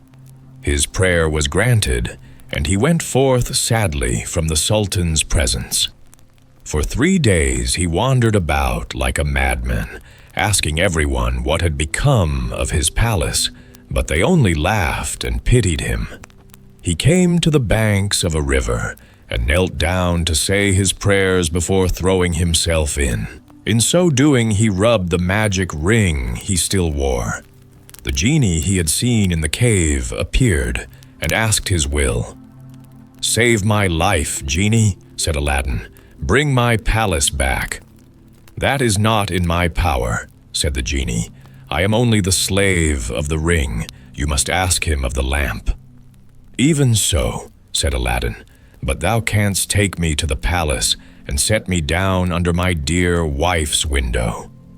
He at once found himself in Africa, under the window of the princess, and fell asleep out of sheer weariness. He was awakened by the singing of the birds, and his heart was lighter. He saw plainly that all his misfortunes were owing to the loss of the lamp, and vainly wondered who had robbed him of it. That morning the princess rose earlier than she had done since she had been carried into Africa by the magician, whose company she was forced to endure once a day. She, however, treated him so harshly that he dared not live there altogether. As she was dressing, one of her women looked out and saw Aladdin. The princess ran and opened the window, and at the noise she made, Aladdin looked up. She called to him to come to her, and great was the joy of these lovers at seeing each other again. After he had kissed her, Aladdin said, "I beg of you, princess, in God's name, before we speak of anything else, for your own sake and mine, tell me that has become of an old lamp I left on the cornice in the hall of 24 windows when I went a-hunting." "Alas," she said, "I am the innocent cause of our sorrows," and told him of the exchange of the lamp. "Now I know," cried Aladdin, "that we have to thank the African magician for this. Where is the lamp?" "He carries it about with him," said the princess. "I know, for he pulled it out of his breast to show me. He wishes me to break my faith with you and marry him, saying that you were beheaded by my father's command. He is forever speaking ill of you, but I only reply by my tears. If I persist, I doubt not, but he will use violence." Aladdin comforted her and left her for a while. He changed clothes with the first person he met in the town, and having bought a certain powder, returned to the princess, who let him in by a little side door. "Put on your most beautiful dress," he said to her, "and receive the magician with smiles, leading him to believe that you have forgotten me. Invite him to sup with you, and say you wish to taste the wine of his country. He will go for some, and while he is gone, I will tell you what to do." She listened carefully to Aladdin, and when he left, she arrayed herself gaily for the first time since she left China. She put on a girdle and headdress of diamonds, and seeing in a glass that she was more beautiful than ever, received the magician, saying to his great amazement, "I have made up my mind that Aladdin is dead, and that all my tears will not bring him back to me, so I am resolved to mourn no more, and have therefore invited you to sup with me. But I am tired of the wines of China, and would fain taste those of Africa." The magician flew to his cellar, and the princess put the powder Aladdin had given her in her cup. When he returned, she asked him to drink her health in the wine of Africa, handing him her cup in exchange for his, As a sign, she was reconciled to him. Before drinking, the magician made her a speech in praise of her beauty, but the princess cut him short, saying, "Let us drink first, and you shall say what you will afterward." She set her cup to her lips and kept it there, while the magician drained his to the dregs and fell back lifeless. The princess then opened the door to Aladdin and flung her arms round his neck, but Aladdin put her away, bidding her leave him, as he had more to do. He then went to the dead magician, took the lamp out of his vest, and bade the genie carry the palace and all in it back to China. This was done, and the princess in her chamber only felt 2 little shocks, and little thought she was at home again. The Sultan, who was sitting in his closet, mourning for his lost daughter, happened to look up and rubbed his eyes, for there stood the palace as before. He hastened thither, and Aladdin received him in the hall of the 24 windows, with the princess at his side. Aladdin told him what had happened, and showed him the dead body of the magician, that he might believe. A 10 days' feast was proclaimed, and it seemed as if Aladdin might now live the rest of his life in peace. But it was not to be. The African magician had a younger brother, who was, if possible, more wicked and more cunning than himself. He traveled to China to avenge his brother's death, and went to visit a pious woman called Fatima, thinking she might be of use to him. He entered her cell and clapped a dagger to her breast, telling her to rise and do his bidding on pain of death. He changed clothes with her, colored his face like hers, put on her veil, and murdered her, that she might tell no tales. Then he went toward the palace of Aladdin, and all the people, thinking he was the holy woman, gathered round him, kissing his hands and begging his blessing. When he got to the palace, there was such a noise going on round him that the princess bade her slave look out of the window and ask what was the matter. The slave said it was the holy woman, curing people by her touch of their ailments, whereupon the princess, who had long desired to see Fatima, sent for her. On coming to the princess, the magician offered up a prayer for her health and prosperity. When he had done, the princess made him sit by her and begged him to stay with her always. The false Fatima, who wished for nothing better, consented, but kept his veil down for fear of discovery. The princess showed him the hall and asked him what he thought of it. "It is truly beautiful," said the false Fatima. "In my mind it wants but one thing." "And what is that?"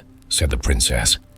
"If only a roc's egg," replied he, "were hung up from the middle of this dome, it would be the wonder of the world." After this, the princess could think of nothing but the roc's egg, and when Aladdin returned from hunting, he found her in a very ill humor. He begged to know what was amiss, and she told him that all her pleasure in the hall was spoiled for the want of a roc's egg hanging from the dome. "If that is all," replied Aladdin, "you shall soon be happy." He left her and rubbed the lamp, and when the genie appeared, commanded him to bring a roc's egg. The genie gave such a loud and terrible shriek that the hall shook. "Wretch!" he cried. "Is it not enough that I have done everything for you, but you must command me to bring my master and hang him up in the midst of this dome? You and your wife and your palace deserve to be burnt to ashes, but that this request does not come from you, but from the brother of the African magician, whom you destroyed. He is now in your palace, disguised as the holy woman, whom he murdered. He it was who put that wish into your wife's head. Take care of yourself, for he means to kill you." So saying, the genie disappeared. Aladdin went back to the princess, saying his head ached and requesting that the holy Fatima should be fetched to lay her hands on it. But when the magician came near, Aladdin, seizing his dagger, pierced him to the heart. "What have you done?" cried the princess. "You have killed the holy woman." "Not so," replied Aladdin, "but a wicked magician," and told her of how she had been deceived. After this, Aladdin and his wife lived in peace. He succeeded the Sultan when he died and reigned for many years, leaving behind him a long line of kings. The tale of a youth who set out to learn what fear was.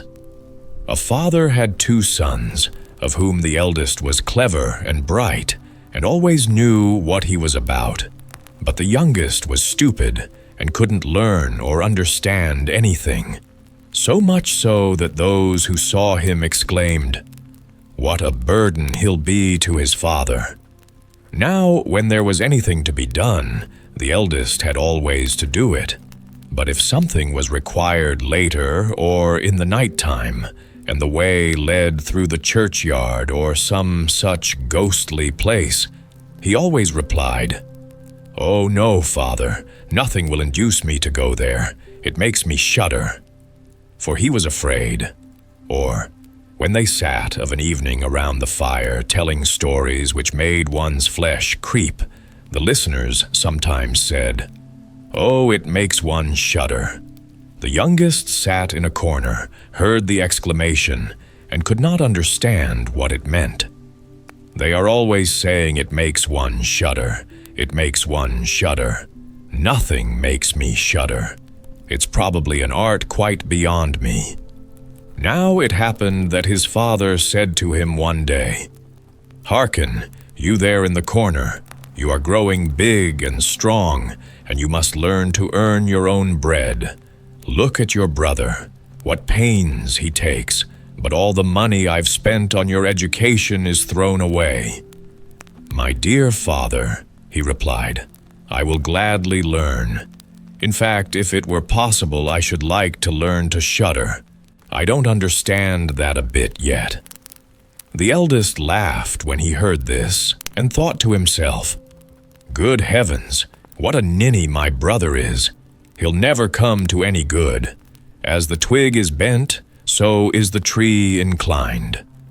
The father sighed and answered him, "You'll soon learn to shudder, but that won't help you to make a living." Shortly after this, when the sexton came to pay them a visit, the father broke out to him and told him what a bad hand his youngest son was at everything. He knew nothing and learned nothing. Only think, when I asked him how he purposed gaining a livelihood, he actually asked to be taught to shudder.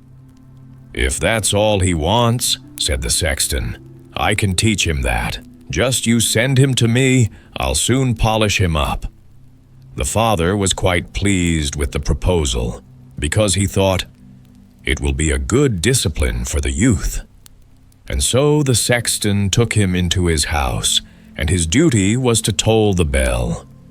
After a few days, he woke him at midnight, and bade him rise and climb into the tower and toll. "Now, my friend, I'll teach you to shudder," thought he. He stole forth secretly in front, and when the youth was up above and had turned round to grasp the bell rope, he saw, standing opposite the hole of the belfry, a white figure. "Who's there?" he called out, but the figure gave no answer, and neither stirred nor moved. "Answer," cried the youth, "or begone. You have no business here at this hour of the night." But the sexton remained motionless, so that the youth might think that it was a ghost. The youth called out the second time, "What do you want here? Speak if you are an honest fellow, or I'll knock you down the stairs." The sexton thought, "He can't mean that in earnest," so gave forth no sound, and stood as though he were made of stone. Then the youth shouted out to him the third time, and as that too had no effect, He made a dash at the spectre and knocked it down the stairs, so that it fell about 10 steps and remained lying in a corner. Thereupon he tolled the bell, went home to bed without saying a word, and fell asleep. The sexton's wife waited a long time for her husband, but he never appeared. At last she became anxious, and woke the youth, and asked, "Don't you know where my husband is? He went up to the tower in front of you." "No," answered the youth, "but someone stood on the stairs up there just opposite the trap door in the belfry, and because he wouldn't answer me or go away, I took him for a rogue and knocked him down. You'd better go and see if it was he. I should be much distressed if it were." The wife ran and found her husband, who was lying groaning in a corner, with his leg broken. She carried him down, and then hurried with loud protestations to the youth's father. "Your son has been the cause of a pretty misfortune," she cried. "He threw my husband downstairs so that he broke his leg. Take the good-for-nothing wretch out of our house." The father was horrified, hurried to the youth, and gave him a scolding. "What unholy pranks are these? The evil one must have put them into your head." "Father," he replied, "only listen to me. I am quite guiltless. He stood there in the night like one who meant harm. I didn't know who it was, and warned him 3 times to speak or begone." "Oh," groaned the father, "you'll bring me nothing but misfortune. Get out of my sight. I won't have anything more to do with you." "Yes, father, willingly. Only wait till daylight, then I'll set out and learn to shudder, and in that way I shall be master of an art which will gain me a living." "Learn what you will," said the father. "It's all one to me. Here are $50 for you. Set forth into the wide world with them. But see you tell no one where you come from or who your father is, for I am ashamed of you." "Yes, father, whatever you wish, and if that's all you ask, I can easily keep it in mind." When day broke, the youth put the $50 into his pocket, set out on the hard, high road, and kept muttering to himself, "If I could only shudder, if I could only shudder." Just at this moment, a man came by, who heard the youth speaking to himself, and when they had gone on a bit and were in sight of the gallows, the man said to him, "Look, there is the tree where 7 people have been hanged and are now learning to fly. Sit down under it and wait till nightfall, and then you'll pretty soon learn to shudder." "If that's all I have to do," answered the youth, "it's easily done. But if I learn to shudder so quickly, then you shall have my $50. Just come back to me tomorrow morning early." Then the youth went to the gallows tree and sat down underneath it and waited for the evening. And because he felt cold, he lit himself a fire. But at midnight it got so chill that in spite of the fire, he couldn't keep warm. And as the wind blew the corpses one against the other, tossing them to and fro, he thought to himself, "If you are perishing down here by the fire, how those poor things up there must be shaking and shivering." And because he had a tender heart, he put up a ladder, which he climbed unhooked one body after the other, and took down all the 7. Then he stirred the fire, blew it up, and placed them all round in a circle, that they might warm themselves. But they sat there and did not move, and the fire caught their clothes. Then he spoke, "Take care, or I'll hang you up again." But the dead men did not hear, and let their rags go on burning. Then he got angry, and said, "If you aren't careful yourselves, then I can't help you, and I don't mean to burn with you." And he hung them up again in a row. Then he sat down at his fire and fell asleep. On the following morning the man came to him, and wishing to get his $50, said, "Now you know what it is to shudder." "No," he answered. "How should I? Those fellows up there never opened their mouths and were so stupid that they let those few old tatters they have on their bodies burn." Then the man saw he wouldn't get his $50 that day and went off, saying, "Well, I'm blessed if I ever met such a person in my life before." The youth went too on his way and began to murmur to himself, "Oh, if I could only shudder, if I could only shudder." A carrier who was walking behind him heard these words and asked him, "Who are you?" "I don't know," said the youth. "Where do you hail from?" "I don't know." "Who's your father?" "I mayn't say." "What are you constantly muttering to yourself?" "Oh," said the youth, "I would give worlds to shudder, but no one can teach me." "Stuff and nonsense," spoke the carrier. "Come along with me, and I'll soon put that right." The youth went with the carrier, and in the evening they reached an inn, where they were to spend the night. Then, just as he was entering the room, he said again, quite aloud, "Oh, if I could only shudder, if I could only shudder." The landlord, who heard this, laughed and said, "If that's what you're sighing for, you shall be given every opportunity here." "Oh, hold your tongue," said the landlord's wife. "So many people have paid for their curiosity with their lives. It were 1,000 pities if those beautiful eyes were never again to behold daylight." But the youth said, "No matter how difficult, I insist on learning it. Why, that's what I've set out to do." He left the landlord no peace till he told him that in the neighborhood stood a haunted castle, where one could easily learn to shudder if one only kept watch in it for 3 nights. The king had promised the man, who dared to do this thing, his daughter as wife, and she was the most beautiful maiden under the sun. There was also much treasure hid in the castle, guarded by evil spirits, which would then be free, and was sufficient to make a poor man more than rich. Many had already gone in, but so far none had ever come out again. So the youth went to the king and spoke, "If I were allowed, I should much like to watch for 3 nights in the castle." The king looked at him, and because he pleased him, he said, "You can ask for 3 things, none of them living, and those you may take with you into the castle." Then he answered, "Well, I shall beg for a fire, a turning lathe, and a carving bench with the knife attached." On the following day the king had everything put into the castle, and when night drew on, the youth took up his position there, lit a bright fire in one of the rooms, placed the carving bench with the knife close to it, and sat himself down on the turning lathe.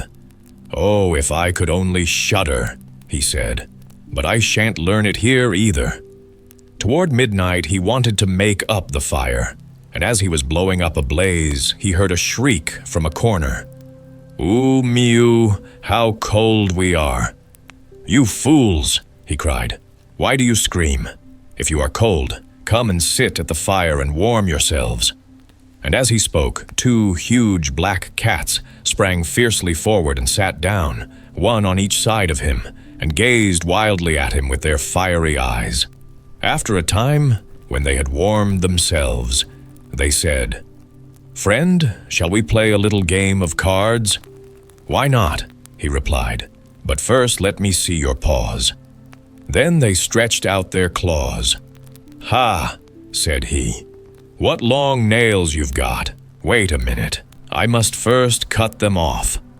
Thereupon he seized them by the scruff of their necks, lifted them onto the carving bench, and screwed down their paws firmly. "After watching you narrowly," said he, "I no longer feel any desire to play cards with you."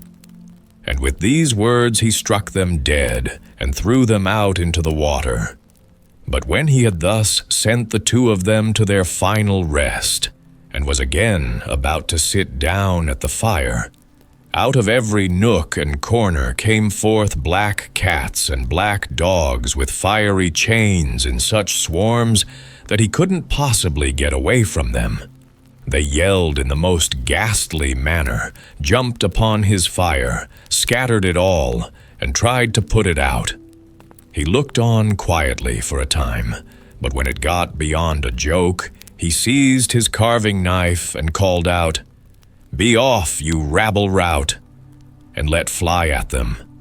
Some of them fled away, and the others he struck dead and threw them out into the pond below. When he returned, he blew up the sparks of the fire once more and warmed himself.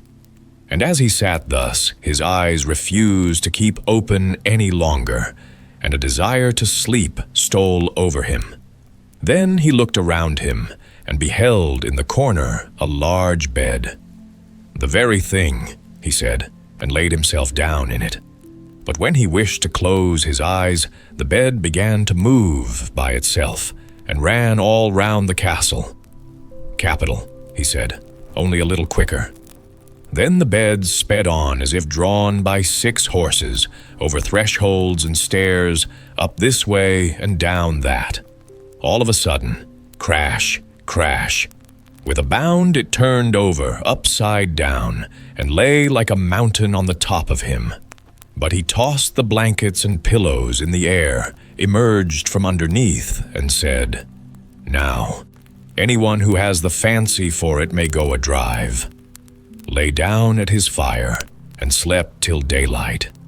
In the morning the king came, and when he beheld him lying on the ground, he imagined the ghosts had been too much for him, and that he was dead. Then he said, "What a pity, and such a fine fellow he was." The youth heard this, got up, and said, "It's not come to that yet." Then the king was astonished, but very glad, and asked how it had fared with him. "First rate," he answered, "and now I've survived the one night, I shall get through the other 2 also." The landlord, when he went to him, opened his eyes wide and said, "Well, I never thought to see you alive again. Have you learned now what shuddering is?" "No," he replied. "It's quite hopeless. If someone could only tell me how to." The second night he went up again to the old castle, sat down at the fire, and began his old refrain, "If I could only shudder." As midnight approached, a noise and din broke out, at first gentle, but gradually increasing. Then all was quiet for a minute, and at length, with a loud scream, half of a man dropped down the chimney and fell before him. "Hi, up there," shouted he. "There's another half wanted down here. That's not enough." Then the din commenced once more. There was a shrieking and a yelling, and then the other half fell down. "Wait a bit," he said. "I'll stir up the fire for you." When he had done this, and again looked around, the 2 pieces had united, and a horrible-looking man sat on his seat. "Come," said the youth, "I didn't bargain for that. The seat is mine." The man tried to shove him away, but the youth wouldn't allow it for a moment, and pushing him off by force, sat down in his place again. Then more men dropped down, one after the other, who, fetching 9 skeleton legs and 2 skulls, put them up and played 9 pins with them. The youth thought he would like to play too, and said, "Look here, do you mind my joining the game?" "No, not if you have money." "I've money enough," he replied, "but your balls aren't round enough." Then he took the skulls, placed them on his lathe, and turned them till they were round. "Now they'll roll along better," said he, and hoopla, now the fun begins. He played with them and lost some of his money, but when 12 struck, everything vanished before his eyes. He lay down and slept peacefully. The next morning the king came, anxious for news. "How have you got on this time?" he asked. "I played 9 pins," he answered, "and lost a few pence." "Didn't you shudder then?" "No such luck," said he. "I made myself merry. Oh, if I only knew what it was to shudder." On the 3rd night he sat down again on his bench and said in the most desponding way, "If I could only shudder." When it got late, 6 big men came in carrying a coffin. Then he cried, "Ha, ha, that's most likely my little cousin who only died a few days ago." And beckoning with his finger, he called out, "Come, my small cousin, come." They placed the coffin on the ground, and he approached it and took off the cover. In it lay a dead man. He felt his face, and it was cold as ice. "Wait," he said, "I'll heat you up a bit." Went to the fire, warmed his hand, and laid it on the man's face, but the dead remained cold. Then he lifted him out, sat down at the fire, laid him on his knee, and rubbed his arms that the blood should circulate again. When that too had no effect, it occurred to him that if 2 people lay together in bed, they warmed each other. So he put him into the bed, covered him up, and lay down beside him. After a time, the corpse became warm and began to move. Then the youth said, "Now, my little cousin, what would have happened if I hadn't warmed you?" But the dead man rose up and cried out, "Now I will strangle you." "What?" said he. "Is that all the thanks I get? You should be put straight back into your coffin." Lifted him up, threw him in, and closed the lid. Then the 6 men came and carried him out again. "I simply can't shudder," he said, "and it's clear I shan't learn it in a lifetime here." Then a man entered, of more than ordinary size and of a very fearful appearance, but he was old and had a white beard. "Oh, you miserable creature, now you will soon know what it is to shudder," he cried, "for you must die." "Not so quickly," answered the youth. "If I am to die, you must catch me first." "I shall soon lay hold of you," spoke the monster. "Gently, gently, don't boast too much. I'm as strong as you, and stronger too." "We'll soon see," said the old man. "If you are stronger than I, then I'll let you off. Come, let's have a try." Then he led him through some dark passages to a forge, and grasping an axe, he drove one of the anvils with a blow into the earth. "I can do better than that," cried the youth, and went to the other anvil. The old man drew near him in order to watch closely, and his white beard hung right down. The youth seized the axe, cleft the anvil open, and jammed in the old man's beard. "Now I have you," said the youth. "This time it's your turn to die." Then he seized an iron rod and belabored the old man till he, whimpering, begged him to leave off, and he would give him great riches. The youth drew out the axe and let him go. The old man led him back to the castle and showed him in a cellar 3 chests of gold. "One of these," said he, "belongs to the poor, 1 to the king, and the 3rd is yours." At that moment 12 struck, and the spirit vanished, leaving the youth alone in the dark. "I'll surely be able to find a way out," said he, and groping about, he at length found his way back to the room, and fell asleep at his fire. The next morning the king came and said, "Well, now you've surely learned to shudder?" "No," he answered. "What can it be? My dead cousin was here, and an old bearded man came, who showed me heaps of money down below there, but what shuddering is no one has told me." Then the king spoke. "You have freed the castle from its curse, and you shall marry my daughter." "That's all charming," he said, "but I still don't know what it is to shudder." Then the gold was brought up, and the wedding was celebrated. But the young king, though he loved his wife dearly, and though he was very happy, still kept on saying, "If I could only shudder, if I could only shudder." At last he reduced her to despair. Then her maid said, "I'll help you. We'll soon make him shudder." So she went out to the stream that flowed through the garden, and had a pail full of little gudgeons brought to her. At night, when the young king was asleep, his wife had to pull the clothes off him and pour the pail full of little gudgeons over him, so that the little fish swam all about him. Then he awoke and cried out, "Oh, how I shudder! How I shudder, dear wife! Yes, now I know what shuddering is." Rumpelstiltzkin. There was once upon a time a poor miller who had a very beautiful daughter. Now it happened one day that he had an audience with the king, and in order to appear a person of some importance, he told him that he had a daughter who could spin straw into gold. "Now that's a talent worth having," said the king to the miller. "If your daughter is as clever as you say, bring her to my palace tomorrow, and I'll put her to the test." When the girl was brought to him, he led her into a room full of straw, gave her a spinning wheel and spindle, and said, "Now set to work and spin all night till early dawn, and if by that time you haven't spun the straw into gold, you shall die." Then he closed the door behind him and left her alone inside.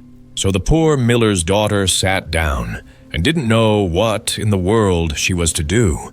She hadn't the least idea of how to spin straw into gold, and became at last so miserable that she began to cry. Suddenly the door opened, and in stepped a tiny little man, and said, "Good evening, Miss Miller Maid. Why are you crying so bitterly?" "Oh," answered the girl, "I have to spin straw into gold, and haven't a notion how it's done." "What will you give me if I spin it for you?" asked the mannequin. "My necklace," replied the girl. The little man took the necklace, sat himself down at the wheel, and whir, whir, whir, the wheel went round 3 times, and the bobbin was full. Then he put on another, and whir, whir, whir. The wheel went round 3 times, and the second too was full. And so it went on till the morning, when all the straw was spun away, and all the bobbins were full of gold. As soon as the sun rose, the king came, and when he perceived the gold, he was astonished and delighted. But his heart only lusted more than ever after the precious metal. He had the miller's daughter put into another room full of straw, much bigger than the first, and bade her, if she valued her life, spin it all into gold before the following morning. The girl didn't know what to do, and began to cry. Then the door opened as before, and the tiny little man appeared and said, "What'll you give me if I spin the straw into gold for you?" "The ring from my finger," answered the girl. The mannequin took the ring, and whir, round went the spinning wheel again, and when morning broke, he had spun all the straw into glittering gold. The king was pleased beyond measure at the sights, but his greed for gold was still not satisfied, and he had the miller's daughter brought into a yet bigger room full of straw, and said, "You must spin all this away in the night, but if you succeed this time, you shall become my wife." "She's only a miller's daughter, it's true," he thought, "but I couldn't find a richer wife if I were to search the whole world over." When the girl was alone, the little man appeared for the 3rd time and said, "What'll you give me if I spin the straw for you once again?" "I've nothing more to give," answered the girl. "Then promise me when you are queen to give me your first child." "Who knows what may not happen before that," thought the miller's daughter, and besides, she saw no other way out of it, so she promised the mannequin what he demanded, and he set to work once more and spun the straw into gold. When the king came in the morning and found everything as he had desired, he straightway made her his wife, and the miller's daughter became a queen. When a year had passed, a beautiful son was born to her, and she thought no more of the little man, till all of a sudden one day he stepped into her room and said, "Now give me what you promised." The queen was in a great state, and offered the little man all the riches in her kingdom if he would only leave her the child. But the mannequin said, "No, a living creature is dearer to me than all the treasures in the world." Then the queen began to cry and sob so bitterly that the little man was sorry for her, and said, "I'll give you 3 days to guess my name, and if you find it out in that time, you may keep your child." Then the queen pondered the whole night over all the names she had ever heard, and sent a messenger to scour the land, and to pick up far and near any names he could come across. When the little man arrived on the following day, she began with Casper, Melchior, Belshazzar, and all the other names she knew, in a string, but at each one the mannequin called out, "That's not my name." The next day she sent to inquire the names of all the people in the neighborhood, and had a long list of the most uncommon and extraordinary for the little man when he made his appearance. "Is your name, perhaps, Sheepshanks, Crookshanks, Spindleshanks?" But he always replied, "That's not my name." On the 3rd day the messenger returned and announced, "I have not been able to find any new names, but as I came upon a high hill round the corner of the wood, where the foxes and hares bid each other good night, I saw a little house, and in front of the house burned a fire, and round the fire sprang the most grotesque little man, hopping on one leg and crying, 'Tomorrow I brew, today I bake, and then the child away I'll take, for little deems my royal dame that Rumpelstiltzkin is my name.'